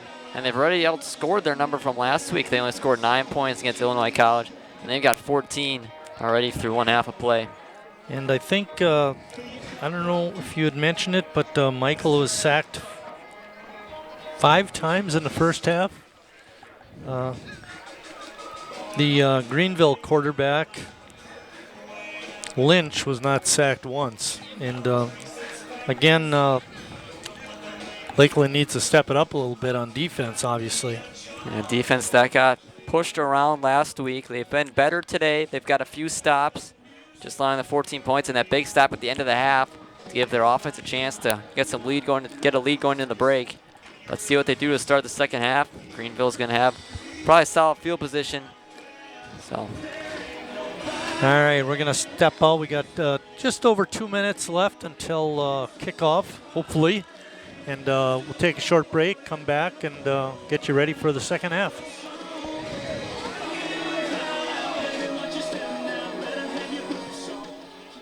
We're all just trying to keep things running for those who rely on us. That's why we don't have time to be sick with the flu. We don't have time for delays. We don't have time for spills. Next. We don't have time for setbacks. Let's be real. Getting the flu shot helps you fight the flu. Get a flu shot for yourself and those around you too. It may sound funny, but hearing actually happens in our brains, not our ears. Our ears are like mail carriers that deliver sound, so our brains can figure out what's going on. So what is going on? Well, it's pretty simple. When our ears work better, our brains hear better. And that's a happier thing. Like Happy Dance, happier. Hearing loss puts you at greater risk for dementia. So see a hearing professional and let's get those ears checked. The thing that drives me every day as a dad is him. Every day he's hungry for something. And there's this huge responsibility in making sure that he's a good person. I think the advice I would give is you don't need to know all the answers. It's okay to make mistakes. As long as it's coming from love, then it kind of starts to work itself out.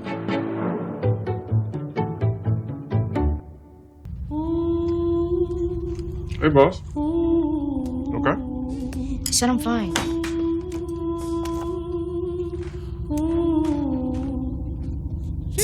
Me the bed, see you in the morning.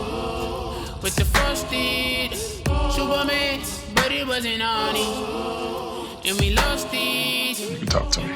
It's been really, really hard for me.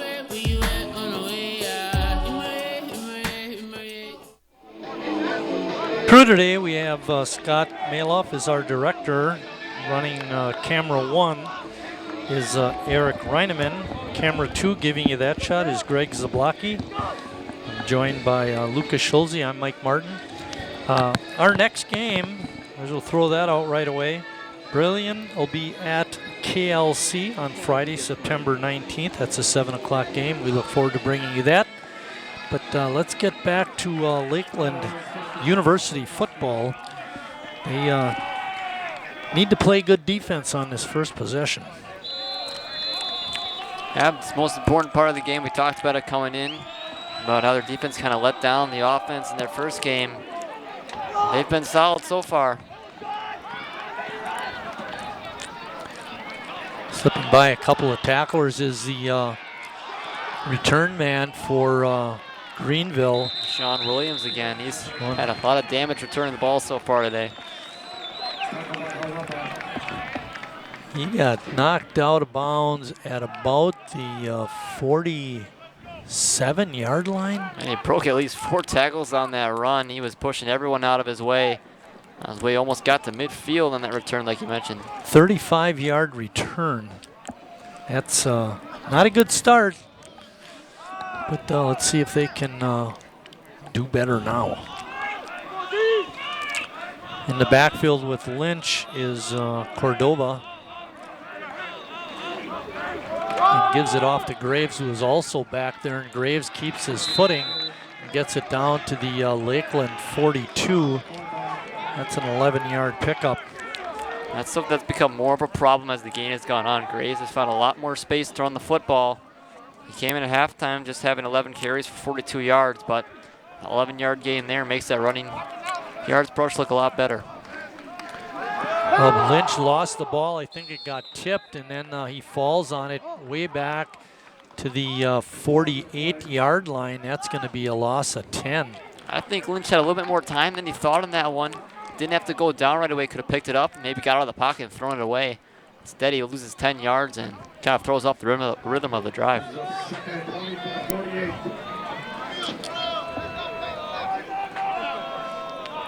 Second and about 20. Give it off to Lynch. trying to get to the outside. He gets the corner and cuts it up. Gets to the Muskie 46-yard line. Like you've talked about a lot in this game, when Graves has gotten to the outside, he's found a lot of success and nearly got it back to the line of scrimmage on that one. It's going to be 3rd down and about 14.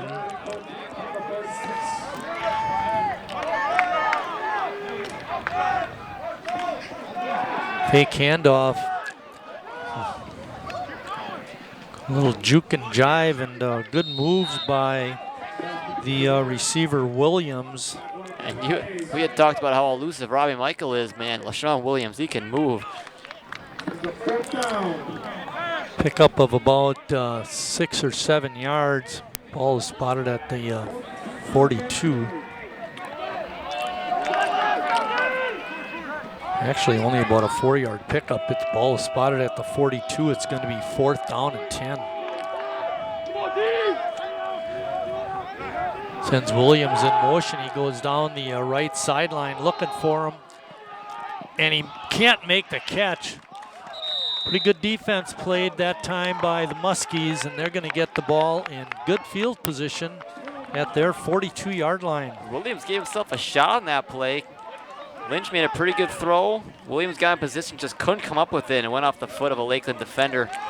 And incomplete. Gives Lakeland pretty good field position to start this next drive. They weren't bashful about throwing it down the field. Yeah, it worked the last time on a 4th down. Why not try it again?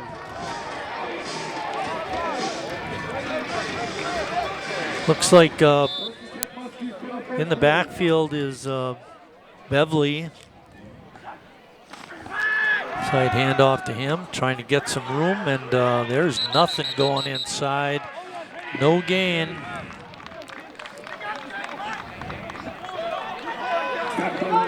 Other than Michael, there hasn't been much of a running game. We got a Lakeland player down. It's Beverly. Yeah, Beverly does bounce up, but he'll have to come out of the game. And coming in is Rivers. Rivers is a 6', 170-pound running back from Dearborn Heights, Michigan. The only real success offensively Lakeland's had all day is by the legs of Robbie Michael.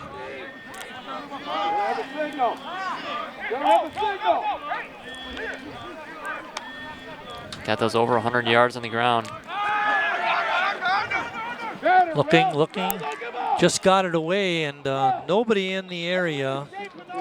Not a good throw. Just a few overthrows tonight for Michael, and it's cost him. A few times he's had players open. This one, not really an open receiver, stepped up in the pocket and just overshot his man Hampton on that one, but it was in the triple coverage. He got it away just in time. There was pressure. I don't know if he could feel it from coming from behind. 3rd and 10. Michael keeps it, runs it right up the middle, dodging and weaving. I think he's going to be pretty generous right spot. Near the line. Yeah, now they step it back a bit to see where they mark it. It looks like they're going to mark it at the 49. Give him a 9-yard pickup, but they're going for it. 4th and 1. Playing tempo football. Michael looking, and he leans forward. I think he's got the 1st down. Picked up about 1.5 yards. That'll be enough. He only needed 1. It's a pretty rare situation to see empty backfield and shotgun for Robbie Michael on 4th and 1, but he's able to use the QB draw to his advantage and just lean past that 1st down marker. Ball is spotted at the 47. It's 1st and 10. Lakeland keeping the drive alive.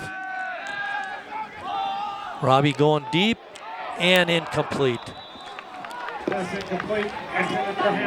Hampton was the intended receiver, but good defense played down the field by Greenville. I believe that was Lawless. Every receiver just been blanket, as you can see there. Hampton really didn't have a shot at that ball. Again, double coverage. It's been tough for Michael to really find any receiver, and his completion percentage is just dwindling.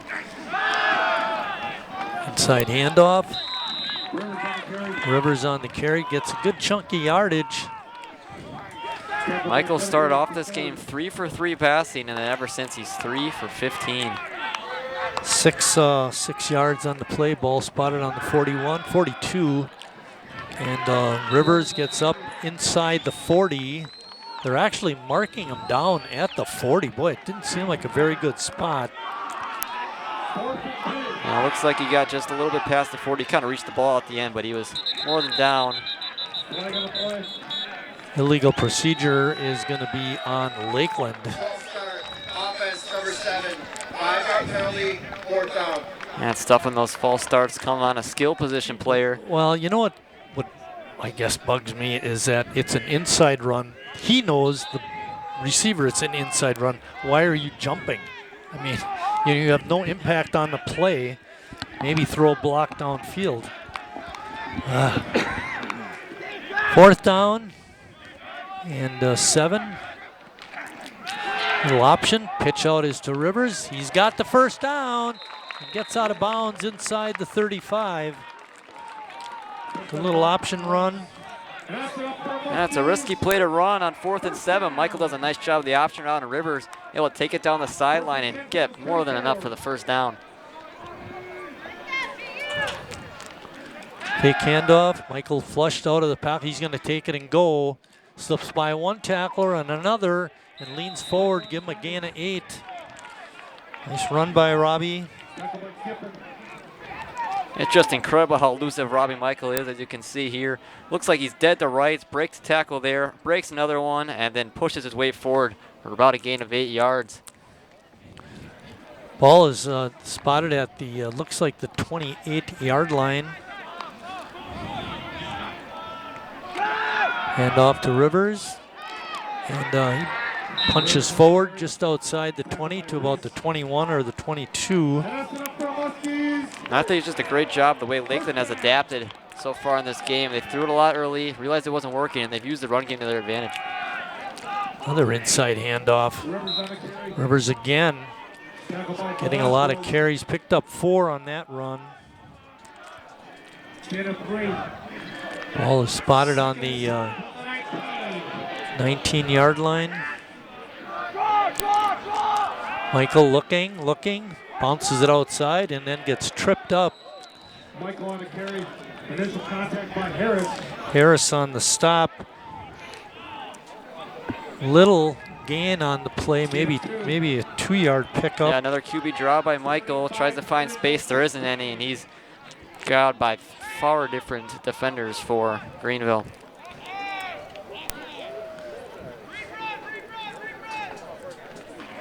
And off to Rivers. He's got room through the middle, and he's got a first down inside the 10-yard line.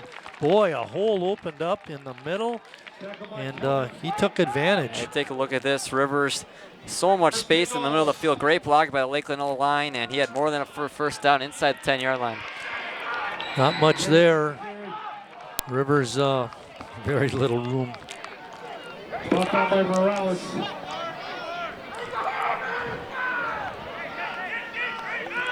Yeah, big chance for this Lakeland offense. They haven't thrown it much on this drive, and they haven't needed to, but you might think that this might be a situation where they might try to let loose.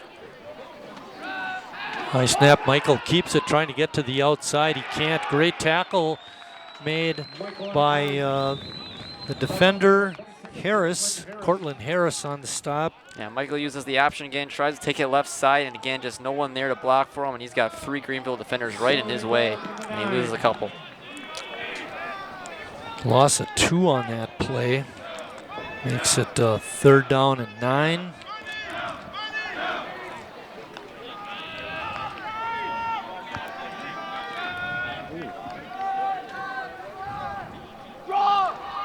Rivers in motion. Michael looking, can't spot anybody open. Tries to wheel it to his receiver. It looked like he got tackled, but no flag. And I'm sure they're not very happy about that call or lack of one. End zone. Looked like he was tackled a little bit early, like you mentioned, Marty. Colby didn't really have a chance to catch that ball because he's already on the ground. Beverly back in the game. Good to see that. He went out earlier in the drive with a leg injury. He's now the slot receiver to the left side. And 3 wideouts to the right. Lakeland again spreading the field as they've done all game. 4th and 9, and with a timeout, Lakeland. Big play. Now we don't know how good the Lakeland or how far the Lakeland extra point kicker Mackenzie Shep can kick it, but normally this would be in field goal range. This is right about where she'd be kicking her extra points anyway. You'd think she's got the range to kick from here. And she's been good by plenty on both of the extra point attempts so far. I think Lakeland wants to just extend this lead and feel like Greenville thought they had him stopped. And how does the song go? Put me in, coach. So when you heading back to Marquette? Tomorrow. And do you have a car down there? No. Okay. It's so tough to park. Parking structures and everything you need. There's only certain spots available, so most freshmen don't really get that ability anyway. Now, as a freshman at Marquette, do you have to stay in the dorm? Yeah, first 2. First 2 years, okay. All right.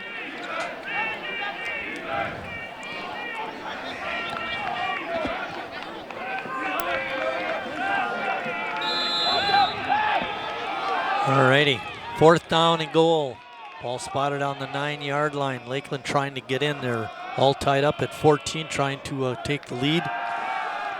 Michael looking, drifting off to the right. Slips by one tackler. He's got a lane to the end zone, and he gets in. Touchdown. 9-yard scramble for Robbie Michael. Just more great coverage downfield from the Greenville Panther defense. Robbie Michael takes it in his own hands once again, sheds a tackle there, and just too much speed off the right side to get into the end zone for a touchdown. Wow, took a long time, 4 plays, but they got it in. Shep is in to do the kicking and drills it through.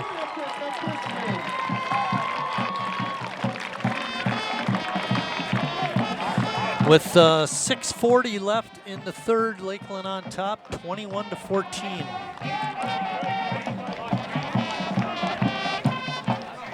Nice drop.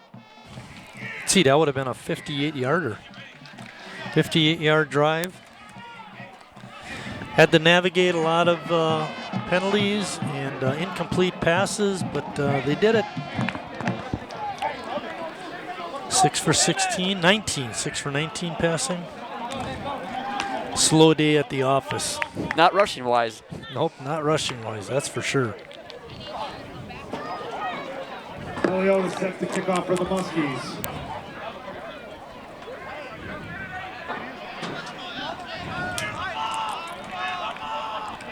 Eliotis is going to do the kickoff chores. The one of the return guys back there is LaShawn Williams, one of their wide receivers. And it looks like the other gentleman back there is Moody. Yeah, Williams has done a lot of damage returning the ball. I'd probably keep it away from him if I can. Ooh, little squib kick. And Greenville falls on it. They're going to have great field position with this possession. It looked like the plan was to kick it short. I don't know if they want to kick it that short. You would think that they weren't going for an onside kick in this time of the game, but squib kick normally would go a little bit deeper into Greenville's end. But great starting field position again for the Panthers.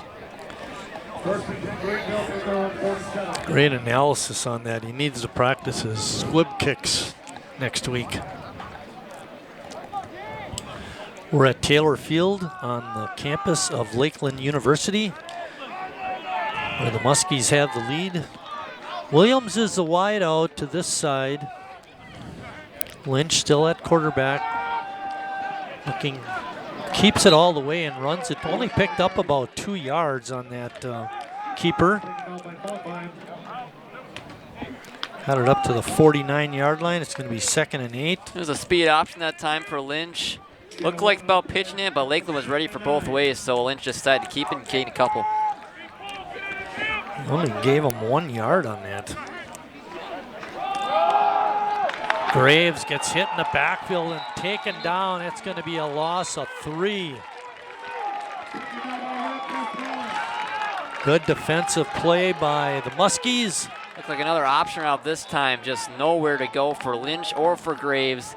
And Lynch gave it to Graves. They'll have him take the brunt of the punishment. It's a 3rd and 9 from the 35.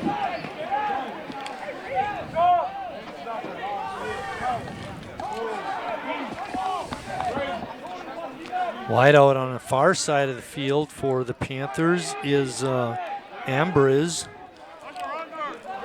Haven't called his name as a receiver yet. Quick out, and it looks like it's going to be caught, but short of the first down. And that was the Cordova who caught that touchdown just short of the first down, but a great out route and a great pass by Lynch to fit in there. 11-yard pick. They are giving him the first down. Oh my. Thought he was short. Ball is spotted on the 43-yard line. Puts Lynch over 100 yards on the day with that pass as well. There's the inside handoff to Graves. He's got a lot of running room and gets it down to the Lakeland 36. Yeah, a lot of room up the middle for Graves. No one even put a hand on him until about the 38-yard line, and he was able to gain about 6 yards. Another inside handoff. Graves bounces it outside. He gets hit once and then twice and then falls forward to the 32. He's got a first down. And this play a little bit different. Blocking kind of broke down, and Graves was able to break a couple tackles and push his way for a first down. It's going to be 1st and 10 for the Panthers, and they're on the move. They've responded when they've gotten down. Give them credit for that. Williams is a slot receiver on this side. Lynch faked the handoff, and then he gets mauled by 2 Muskies and is taken down. Yeah, wrong read on the option route by Lynch, and he didn't see any of the Lakeland defenders coming, and he had no chance to do anything once he decided to keep that football. Loss of 5 on that sack.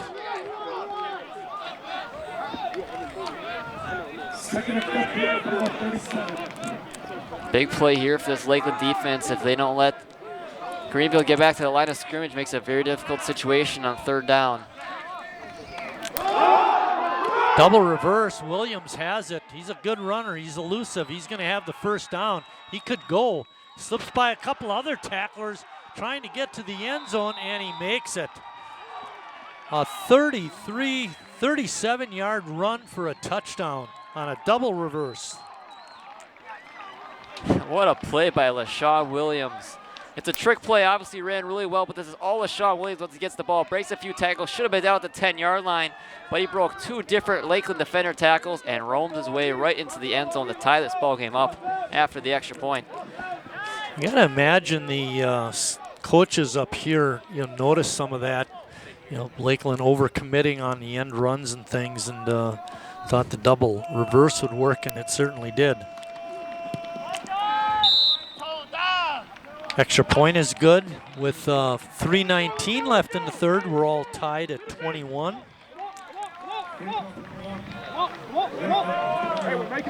So give Greenville credit.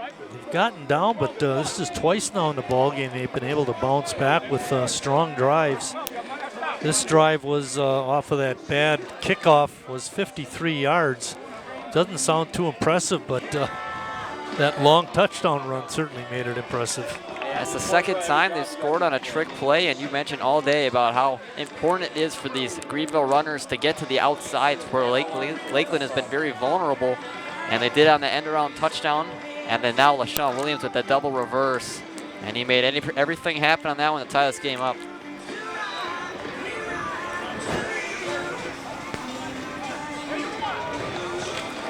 As we look at our rushing stats, Williams had, coming into today's game, 1 carry for 1 yard. I think next week he'll get it a little more often. Multiplied it by 40 this time. Greenville heads to plays Lion of Arkansas next week in Greenville. Lakeland will travel, actually has next week off. On the 27th of September, they go to Rockford for a 1 o'clock game. So the Lakeland has a bye next week. Catch is made on the 15, make that to 10, on 10.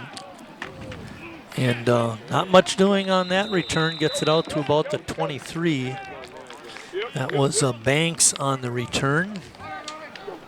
Yeah, not much space for Banks anywhere. Tried to make something happen. Broke a couple tackles, but not able to get back to the 25-yard line. That was a 14-yard return. It's going to be 1st and 10 Muskies. Ball spotted on the 24. See if Lakeland can push it down the field again. Get the lead back.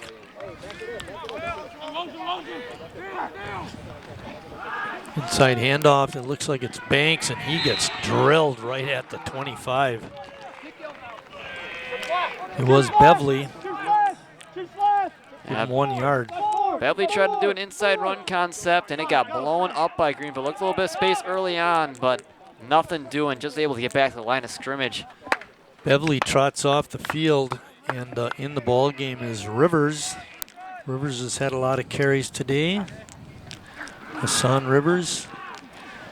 And wide receiver is open. Good catch made out on the perimeter by Hampton. And a little slant route pattern, and just to get a completion for Robbie Michael. Has been struggling a little bit with the completions. A little bit of a confidence booster, and Hampton able to get a couple. Up the middle is Rivers. He picks it up about 6 or 7, gets it outside the 40. They're going to spot him at the 42. Give him 8 yards. Another great run on a first down. Rivers this time instead of Beverly. There's so much space. Barely anyone gets a hand on him until he's even tackled. Michael looking, wants to go deep and does. He's got a receiver out there, and making the catch on a diving attempt was Hampton. What a play. We've been looking for that. You've called it all day. And Hampton's the guy who made that great catch that called back, and this time makes a great catch as well. Michael overthrows him just a tad, but Hampton sticks the hands out and makes a great grab inside the 20-yard line. And another flag. This one, I believe, is number 52. 5-yard penalty, first down. 5-yard penalty on Lakeland, and just when they take 2 steps forward, they take 1 step back. And both elements of this Lakeland offense are working. They're a very tough team to stop. They've run the ball really well all game, and if that passing game can get going, it's going to be really difficult for Greenville to get consistent stops on this defense. That was a 38-yard play. Rivers had an opening, gets it inside the 20. Got those 5 yards back. It's going to be 2nd down and 9. And Rivers trying to cut it back left side and just wasn't able to break through. Not much push there. Michael kept it, got it down to the 15. Now a tough snap from Michael. Looked like it was supposed to be a run play originally, but the snap's a little high and he just ended up taking it himself. It's going to be 3rd down and about a long 4, I would call it. Robbie eludes 1 tackler, but not the second. Making the stop that time for Greenville was their linebacker, Jaden Morales. Back-to-back runs from Michael. They're trying to make it a little more difficult on him to run the ball, and they have in the second half. Not a whole lot of space for him to go. A difficult decision now in 4th down. Lost a yard on the play. It's going to be 4th down and about 5 yards.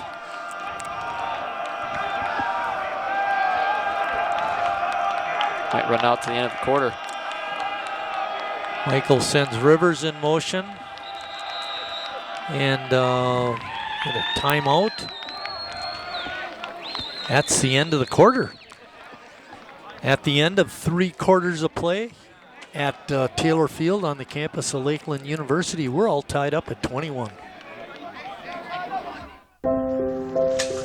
I want to eat apples and bananas. I need to eat apples and bananas. Why can't I eat apples and bananas? Support the Feeding America nationwide network of food banks to help provide meals to those in need. Join us at feedingamerica.org.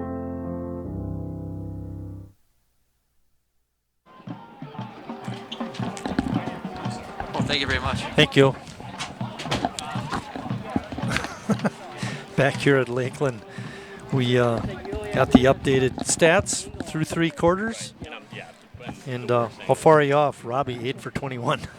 I got that one. I got the yards I'm off.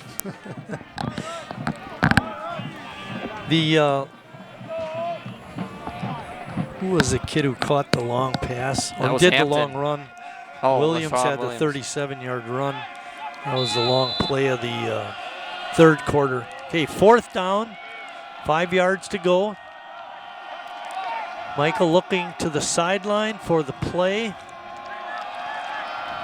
Seemed to be taking a lot of time. Play clock's inside 10.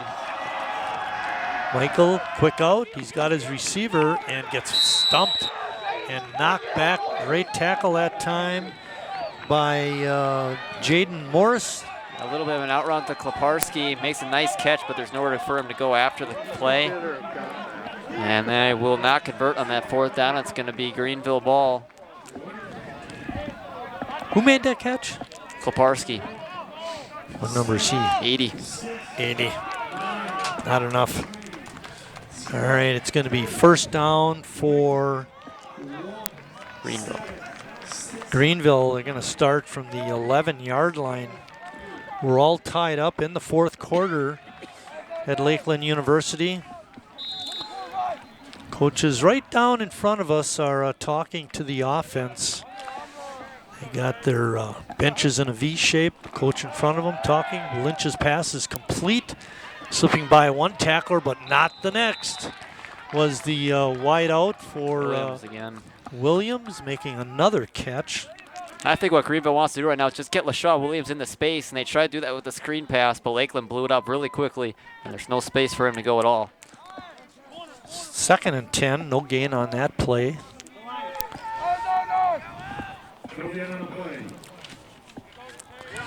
Lynch threw at 104 yards.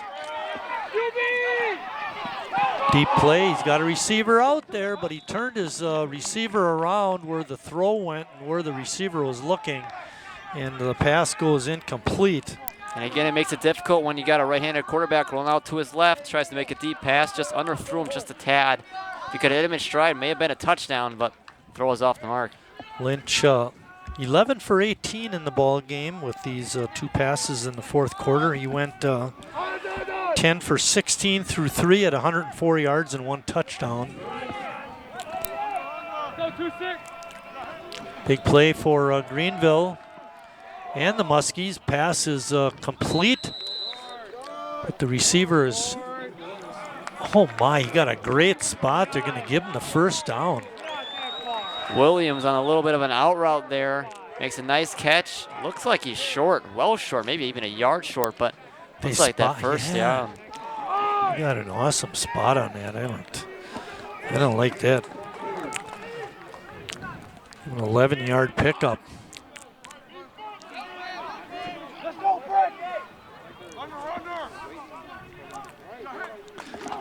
Lakeland bringing pressure. Graves slips by the initial wave, and he's out for a big gainer outside the 45-yard line.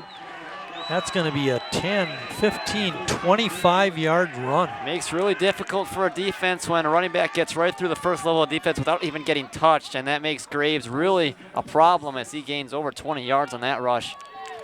Officially 24 yards. Graves again, and stumbles forward, but gets pretty good yardage. Give him 5 yards on the play.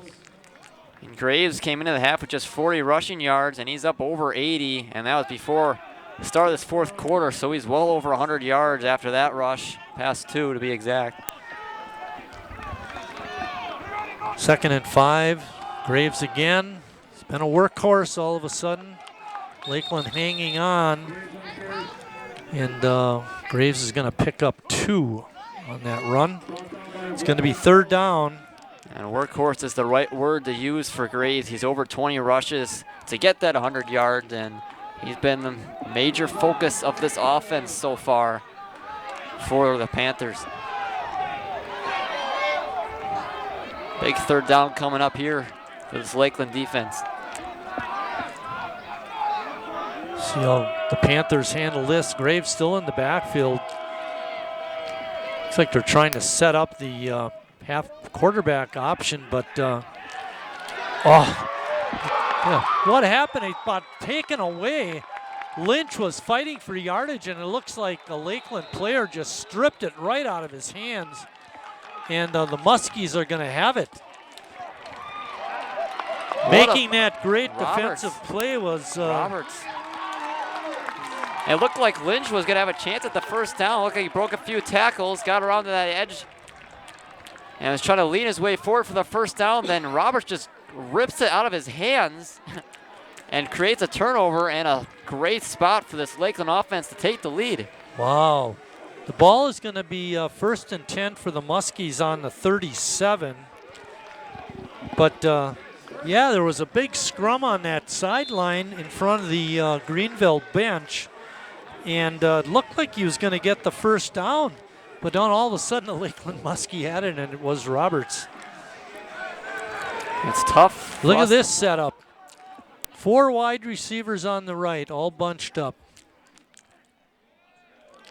Ball goes just over the hand of the defender. Rivers makes the catch and gets it out to the 40. Just short of the 45. This looked like 44. A play Greenville may have seen on tape. Almost jumped that pass, the Greenville defender, but Rivers able to make the catch, get about 4 yards.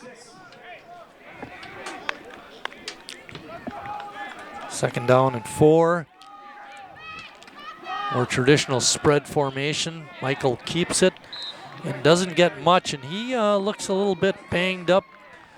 Lucas, he was slow getting up, and now he's limping. Hopefully he'll be okay. That's the type of thing when you're a quarterback and you're running the ball 25 times a game, doing a lot of harm to your body, and looks like he got his legs taken out on that play.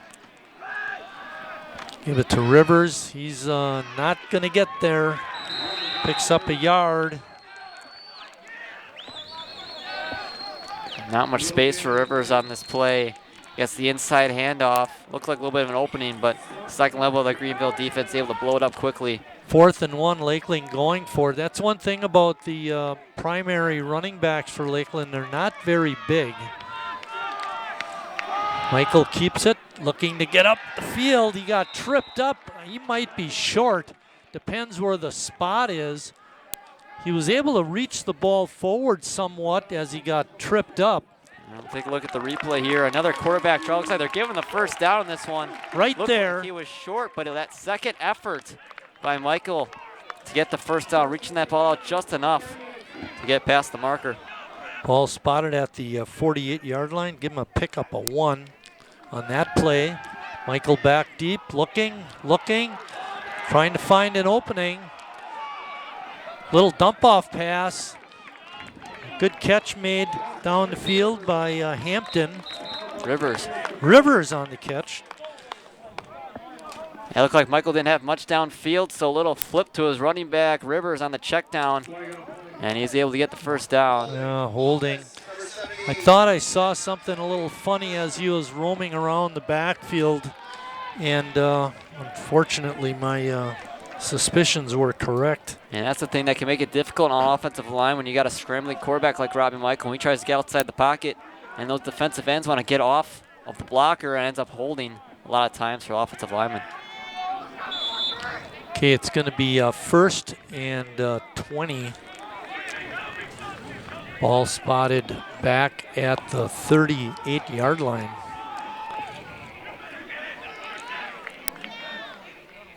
Rivers in the backfield. Goes out into the right flat, right over the middle. Michael's pass is complete to the 50-yard line. Another flag. Making that catch for the Muskies was, sure it wasn't O'Brien.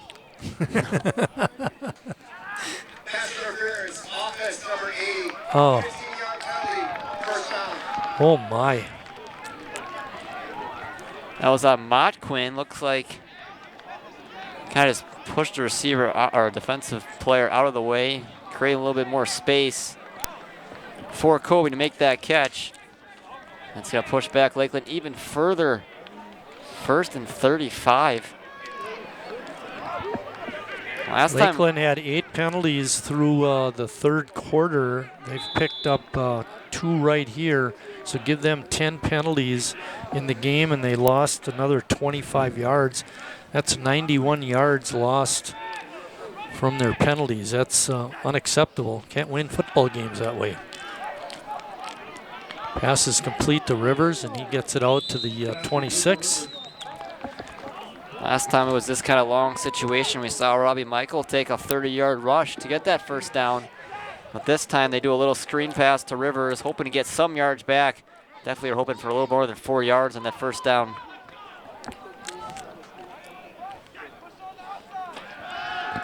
Michael straight back, good rush. Now he tucks it down and runs it right up the field, and he's tackled. That tackle made by... Now we saw Robbie Michael get banged up a little bit a couple plays ago, but he's still not scared to run the football. Will Griffin on that stop. Kind of surprising not to see Greenville playing some safeties back to guard the sticks. 3rd and 30. And with the way that this Lakeland offense can spread the field, I'm surprised to see a deep... had a receiver open in the middle, but overshot him. Rivers not able to come up with that pass. And that is killer. Roughing the pass is going to be an automatic first down on the Greenville defense. Oh, boy. 3rd and 30. Some things that just cannot happen. Oh, you got to wonder what a guy is thinking about. It's going to be first down for Lakeland, all the way up now to the 48-yard line. And, geez, they were back deep in their own territory. That could be a play you look back on if you're Greenville and you find yourself losing this football game. Yeah, we're still tied at 21. There's 8:06 remaining in the 4th. Lakeland has dominated possession time. Pass is just off the hands of the intended receiver. Colby. Okay, is that what you heard on the announcer? Pass from Mike, a little out route to Colby, try to get some yards on first down, just overshoots him on the sideline. 2nd down and 10. 3 wideouts to the left side of the formation. Michael on a keeper, tries to bounce it outside, but too many defenders. Getting off the bottom of Robbie was Jaden Morales. As Greenville's defense has done a nice job not giving Michael much space to run the football as the second half has gone on. It's created a lot more difficulty for this Lakeland offense to move the football down the field. 3rd down and 9.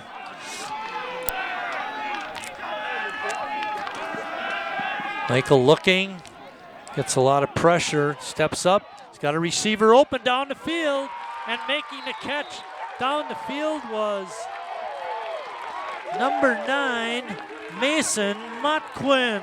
Motquin was the one who had the touchdown in the first quarter. Michael rolls out to his right and just launches down the field. Put a great catch at double coverage by Mason Motquin. Got that foot down, and a gain of 30 yards for this Lakeland offense.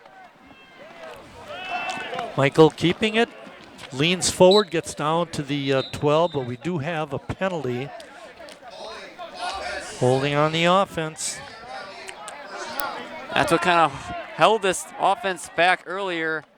And 78 on the offense for Lakeland.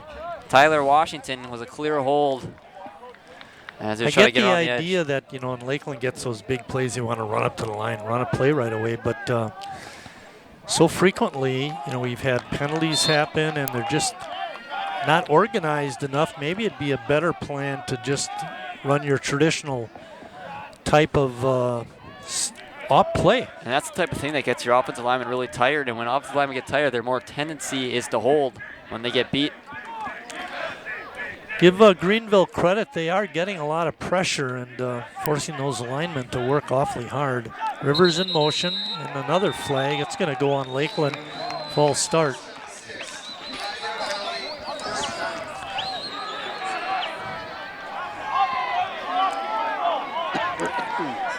Fans are getting a little unruly right in front of us. They're not very happy about this the circumstances on the end of this drive. Double-digit penalties now for the Muskies, and it's cost them a lot of field position so far in this game. Michael gets battered down. That was not much going in the middle. Again, you're saying you got to give it to this Panther defense. They have given Michael no room to run in this fourth quarter after he dismantled them in the first half. He has found not a lot of space. Yeah, that was a no-gainer right there. Benavides on the stop. Called his name several times. It's going to be 2nd and 25. Michael looking, steps up. He's got a guy down there, and a catch is made. Touchdown, Lakeland. Number 81, that's Liggins. We've called his name before. Liggins on the great catch. Look at him step up right here and finds the opening and finds his receiver. Ooh, good play. 33-yard play for the touchdown, and Lakeland is back on top. The snap and the set are good, and so is the kick. Lakeland goes up 28-21 with 5:49 remaining in the fourth. Lucas, that was one dandy play by Michaels. I think the key was stepping up, getting in front of all the blockers and the defenders, and then having a good look at his receiver. That's what I was going to say, exactly. A nice job by Michael stepping up in the pocket. And the defense has had the deep ball covered pretty well so far today, and the Panthers let up one easily. And great throw by Michael to find Liggins in the end zone for the touchdown. You know, we've talked quite a bit throughout the broadcast that it boils down to the defense, and Lakeland has been a little mixed on their results. You know, they're leading, and that's a good thing. But you know, suspect on the pass defense, I think. But Greenville's having the same trouble. Yeah, especially you look back to that drive when it started, and it was 3rd and 30, and an incomplete pass that led to a roughing the passer penalty that gave them the automatic first down. And Lakeland didn't stop there and ended up scoring a touchdown, take the lead. Big turning point in this game. Of course, Lakeland tried to return the favor by getting, what was it, two penalties in a row that made it very difficult, but they were able to overcome those with the touchdown.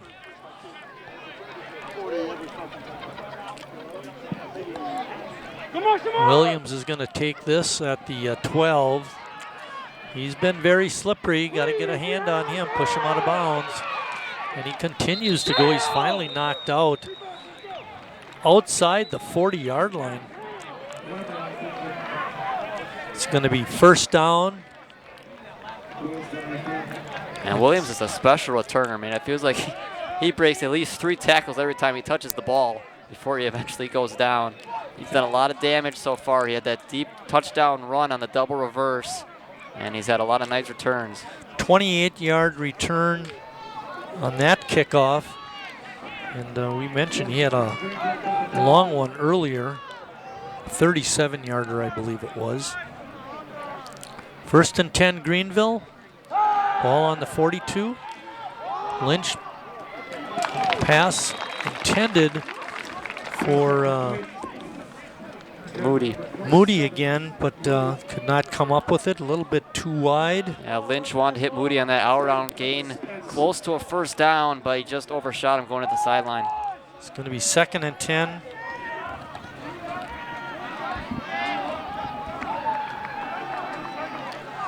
Slot receiver on this side is a big guy, Trevor Taylor. Moody has it. He gets to the corner and breaks it, and he's going to have a first down. He's going to go out of bounds in Lakeland territory at the 43. Yeah, Lynch says, I missed you on the pass, so we'll give you a run, and he makes worth and gets the first down. Great job by Moody to get to the edge. He gave more than enough for a first down as Greenville on the move, trying to tie this ball game up. 15-yard pickup.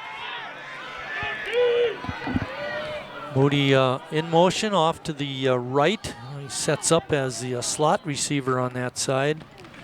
Graves up the middle, trying to bounce it out. He goes right off of one tackler, and he's still on his feet. He's a load. Gets it down to the 36. 7-yard gain. Graves like that to right at the start of this play, had a nice spin move, and then just a truck and another truck, and just used his strength to push himself forward all the way down to the 36-yard line. Graves is a sophomore, 5'11", 210. Very powerful runner. Lynch's pass is complete to Moody. He slips by one tackler, slips by another tackler. He's down inside the 5 and is just short of the touchdown. Poor tackling by the Muskies has cost him on that play. Simple flat route to Moody, and he just juke move and then uses speed to break tackles all the way down to the 1. Couldn't quite get in the end zone, but a great job by Moody. Give Greenville a great chance. 35-yard pickup. Look for Graves up the middle. Lynch recognizing the pressure about to come, trying to change the play quickly. Give it to Graves, and he's stopped short, I believe. Yes, he is. Got it a little closer, but not quite close enough. Lynch realized the blitz was coming. They decided to run it anyway, and Graves couldn't quite use his strength enough to get in the end zone. Give him a no gain on that. They were at the 1-yard line to start off. Got strong left for Greenville, and Graves again strikes it off up the middle. No call on the touchdown by either there it is, official. Back official called a touchdown. He can't call that. It's got to be by one of the line officials because they have the better view.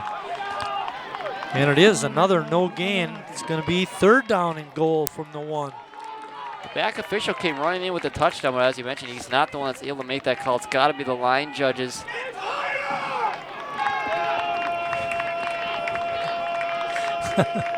Graves again trying to bounce it outside. He's got room and he's in. Graves looked up the middle and then bounced it outside left and was able to gain the 1 yard, and it's a touchdown. Now Lakeland fans asking for the hold on this one, but Graves, what he's done best all night, getting to the outside and just beating everyone with his sheer speed, and he did that easily to tie this ball game up, pending the extra point. My thoughts exactly. Great minds think alike. Especially left-handers.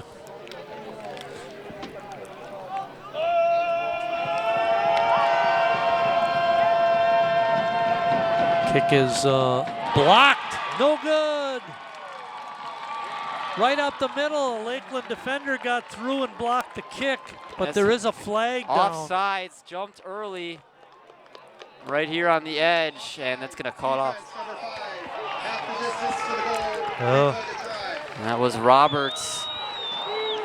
Now this makes it an interesting situation for Greenville, being a little bit closer. Do they go for 2? Looks like they are. The kicker's coming off the field. And that is just terrible for Lakeland. You know you want to block the kick coming off the edge, but you can't jump early, especially if it's going to get blocked by the interior of the defensive line. And now chance to take the lead if they can get this 2-point conversion here. Graves is the running back with Lynch. He's been pretty involved in the offense, and Lynch fakes it to him. He's got room. He's going to go to the end zone, and he gets in. Lynch on the run to the right, and he is able to slip by a tackler and get in for the 2-point conversion. What a change of events. Lynch keeps the read option and takes himself around the right side and pushes the way through for the 2-point conversion. And now it's just a 1-point lead for Greenville. Robbie Michael and the Lakeland offense have got to find a way to get at least 3 points. There's 2:42 left, so they do have some time. There you get a tail of the scoreboard. We have 2:42 left. Greenville on top, like Lucas said, by a point. And a lot of mistakes out there, especially on the penalties. We mentioned that Lakeland had 8 through 3 quarters, and they've got about 4 or 5 this quarter. puts them way over double digits, like in the 13 range or so. It's hard to win football games that way. And what a turn of events. You think if you're Lakeland, you're going to get the ball up by 1, but instead of, because of the offsides penalty, you find yourself down 1. Trying to get a quick score. 2:42 is a lot of time, especially when you got 2 timeouts to your name. Derek DeHaan is going to do the kickoff chores. Rivers, one of the deep backs for the Muskies. Been a very entertaining game. We mentioned Greenville able to bounce back after getting behind. Let's see if the Muskies can do the same. Kick is taken at the 10-yard line by Rivers. Takes it up the middle, bounces over 1 tackler and gets it out to the 25. There's a flag down about the 27-yard line. Usually on kickoff returns, a flag means a penalty on the return team. During the return, holding, return team number 42. Good call. 10 yards from the end of the run, first down. Just added to that penalty problem so far for the Muskies. Oh boy, 25 was bad enough. It's a long ways to go, and now they're going to put themselves 10 yards back. They're going to place it down at the 15-yard line, 85 yards to get in position for a touchdown or to get a touchdown. I think probably want to get around the 20-yard line if you want to give Shep a chance to give them the win with a field goal. We haven't seen her kick anything other than an extra point. Michael keeps it, goes up the middle, gets it out to the 20. The thing with the 2-minute warning like we talked about in the first half being added to college football basically adds a timeout for Lakeland, so they basically have 3 timeouts with 2:20 remaining in the fourth quarter. 2nd and 5. Handoff to Rivers. He bounces up through the middle, picks up 7. Try to see if Lakeland can get another playoff. Nice run by Rivers here to get the first down. Runs it inside, past the blockers. That will take us to 2-minute warning. 2-minute timeout is being held right now, I guess. The clock is run down. They're not going to get in the end zone chipping away with 5 and 7 yards. You got to get some chunk plays in there, Lucas. Yeah, they haven't thrown the ball really efficiently today, so it's been a lot on the legs of the Lakeland running game, but mostly just Robbie Michael's legs. But he's been stopped more often than not in this fourth quarter, so you've got to rely on that passing game. Nice pass last time to Liggins for that touchdown to give Lakeland the lead at the time. So I want to see if that comp is a little bit higher for Michael in the passing game. You mentioned Michael's had, I think, 26 carries last week. He had 23 coming into the fourth quarter, and he's got a whole slew here. It's probably close to 30. Yeah, he's going to get close to 30, if not over that, by the time we're done. And there you see Mackenzie Shep warming up. All righty, we're off and running. You think inside the 20 is probably where you want to get for the Lakeland offense? I think at least. 1st and 10, ball spotted on the 17. Make it the 28-yard line. Michael's looking, dancing, looking again. Throws, he's got his receiver. Catch is made. Flag down. Catch was made by Kobe. Let's see what happens. Nice play by Michael, though. Keep the ball and make a nice play on the out, too. Hails to a player downfield, number 76 on the defied penalty, first down. That's when you get called back on an illegal man downfield. And another penalty that's killer for this Lakeland offense.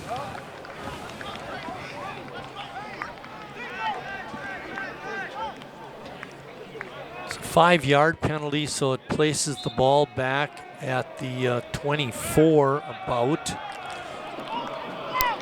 It's going to be 1st and 15. 1:53 left, clock running. Michaels fakes, trying to get to the outside, and good pursuit by the Panthers. Michael gets it out to the 29, pick up a 5. Michael's got to feel like there's more than 11 players on defense. Feels like everywhere he turns, there's always 3 or 4 Panthers running right towards him. Colby is a wide right.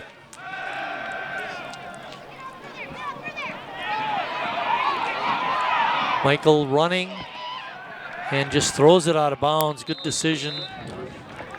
1:17 left on the clock. Greenville on top, 29-28.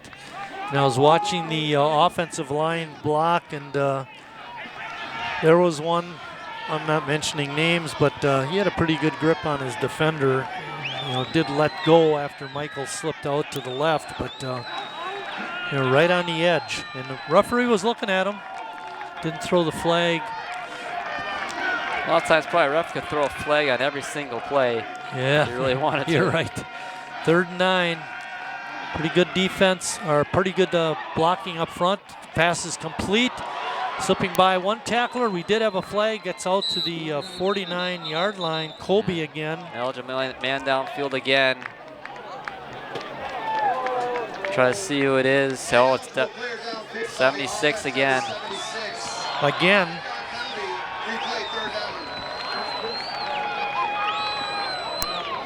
Austin Holmes. That was the 2nd one in a row by Austin. He's got to and he was do well better. Downfield. He's almost at the 40-yard line when that pass was thrown. 2nd down and a bunch. And 3rd down. 3rd down. Clock's running down to just about a minute left in this game, and still not even past the 25-yard line yet of the Muskies. Michael tucks it under. He gets by one defender, goes right up the middle, and gets it out to the 34-yard line. We get a timeout by Lakeland.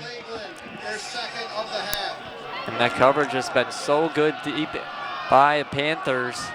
It hasn't left much for Michael to do than just run the football. And that's exactly what Greenville wants him to do in this situation. He's not going to kill them as much as he has in the first half with his legs as he would throwing the ball deep downfield. You got to wonder the mindset for Robbie, because he's had trouble completing passes today. Does he feel more comfortable not throwing the ball and just running it, being more confident in his ability to get first downs that way? I think he is more confident in his running ability just any day of the week, because he can take it into his own hands most of the time.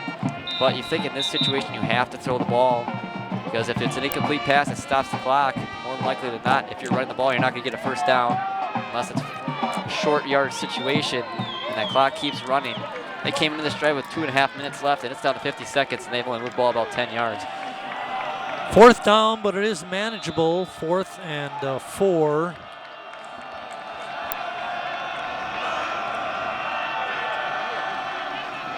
Pitch out to Rivers.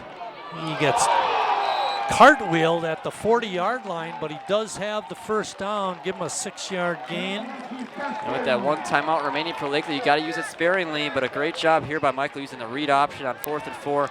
Rivers bounces out to the outside, gets lit up. Deep pass. Got a receiver. Oh, almost making the catch, but not able to hang on was Liggins.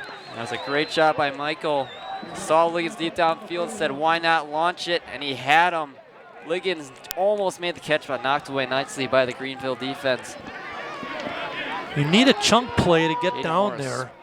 There's 35 seconds left. We've talked about around the 20, maybe inside the 20, to give Shep a chance to win it. Morris, man, nice play defensively on that one to deny Liggins of that catch. Michael straight back, pretty good blocking up front. Now he drifts off to the left and throws it out of bounds. That's a very good decision. You cannot 27 seconds left. You cannot take a sack in that situation with one timeout left and 27 seconds remaining. Well, the thing is, too, when he gets flushed off to the left, that's a hard throw for a right-handed quarterback. If he was flushed out to the left, you know, he might be able to extend the play a little more, feel more comfortable running and throwing in one motion. But as it stands, we have 3rd and 10, ball on the 41.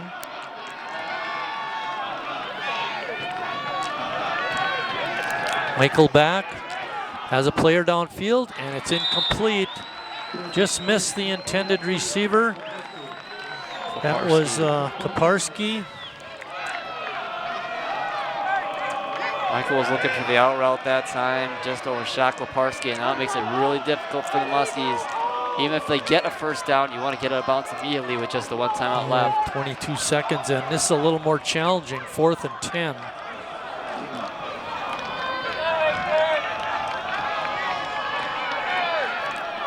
Kaparski, the slot on the right side. Rivers out on the pattern. Got a receiver over the middle, incomplete. And receiver was knocked down. There's no flag. It looked like Kaparski knew the ball was a little overthrown and tried to just sell the penalty. Looked like he kind of just fell down. Wasn't really shoved. There's 16 seconds left. Ball goes over to Greenville on downs.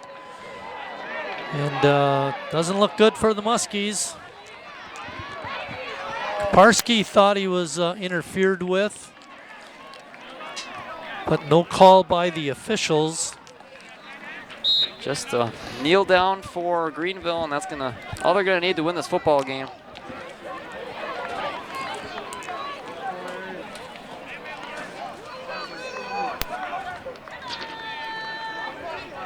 We're gonna snap it to the quarterback, Lyon, and he takes the kneel down, and that is going to be it. Is Lakeland gonna call one more timeout? Doesn't look like it. Clock is running, down to 5. Still running, and that's it, ball game. Greenville comes back from a 28-21 deficit to win the ball game, 29-28. Lucas, before we do a little bit of a wrap-up, I want to thank you for coming. Chris Wright out of town these last couple games, and for filling in. I appreciate that. Let's talk a little bit about the game today before we sign off. Well, first of all, thank you very much for the opportunity for letting me do this with you. But it was a great game. Offensively, it was supposed to be dominated. Both defenses struggled in week 1, and offenses both put up a lot of points, but Greenville, you thought that we'd be looking back on that roughing the passer penalty that led to the Lakeland touchdown, but in the end, we're looking back on the offsides penalty on the extra point kick that led to the 2-point conversion by the Greenville Panthers. We could hear it from the fans in front of us. It was a very hard game for us to call and for them to watch with all the penalties. They'll need to clean that up in order to get their season rolling in a positive direction. With the loss, Lakeland drops to 0-2 on the young season. Greenville evens up their record at 1-1. For the crew, Scott Maliff, our director, cameraman Eric Reineman, and Greg Zablocki. And for my partner, Lucas Schulze, I'm Mike Martin saying thanks for watching, everybody, and we'll see you down the road.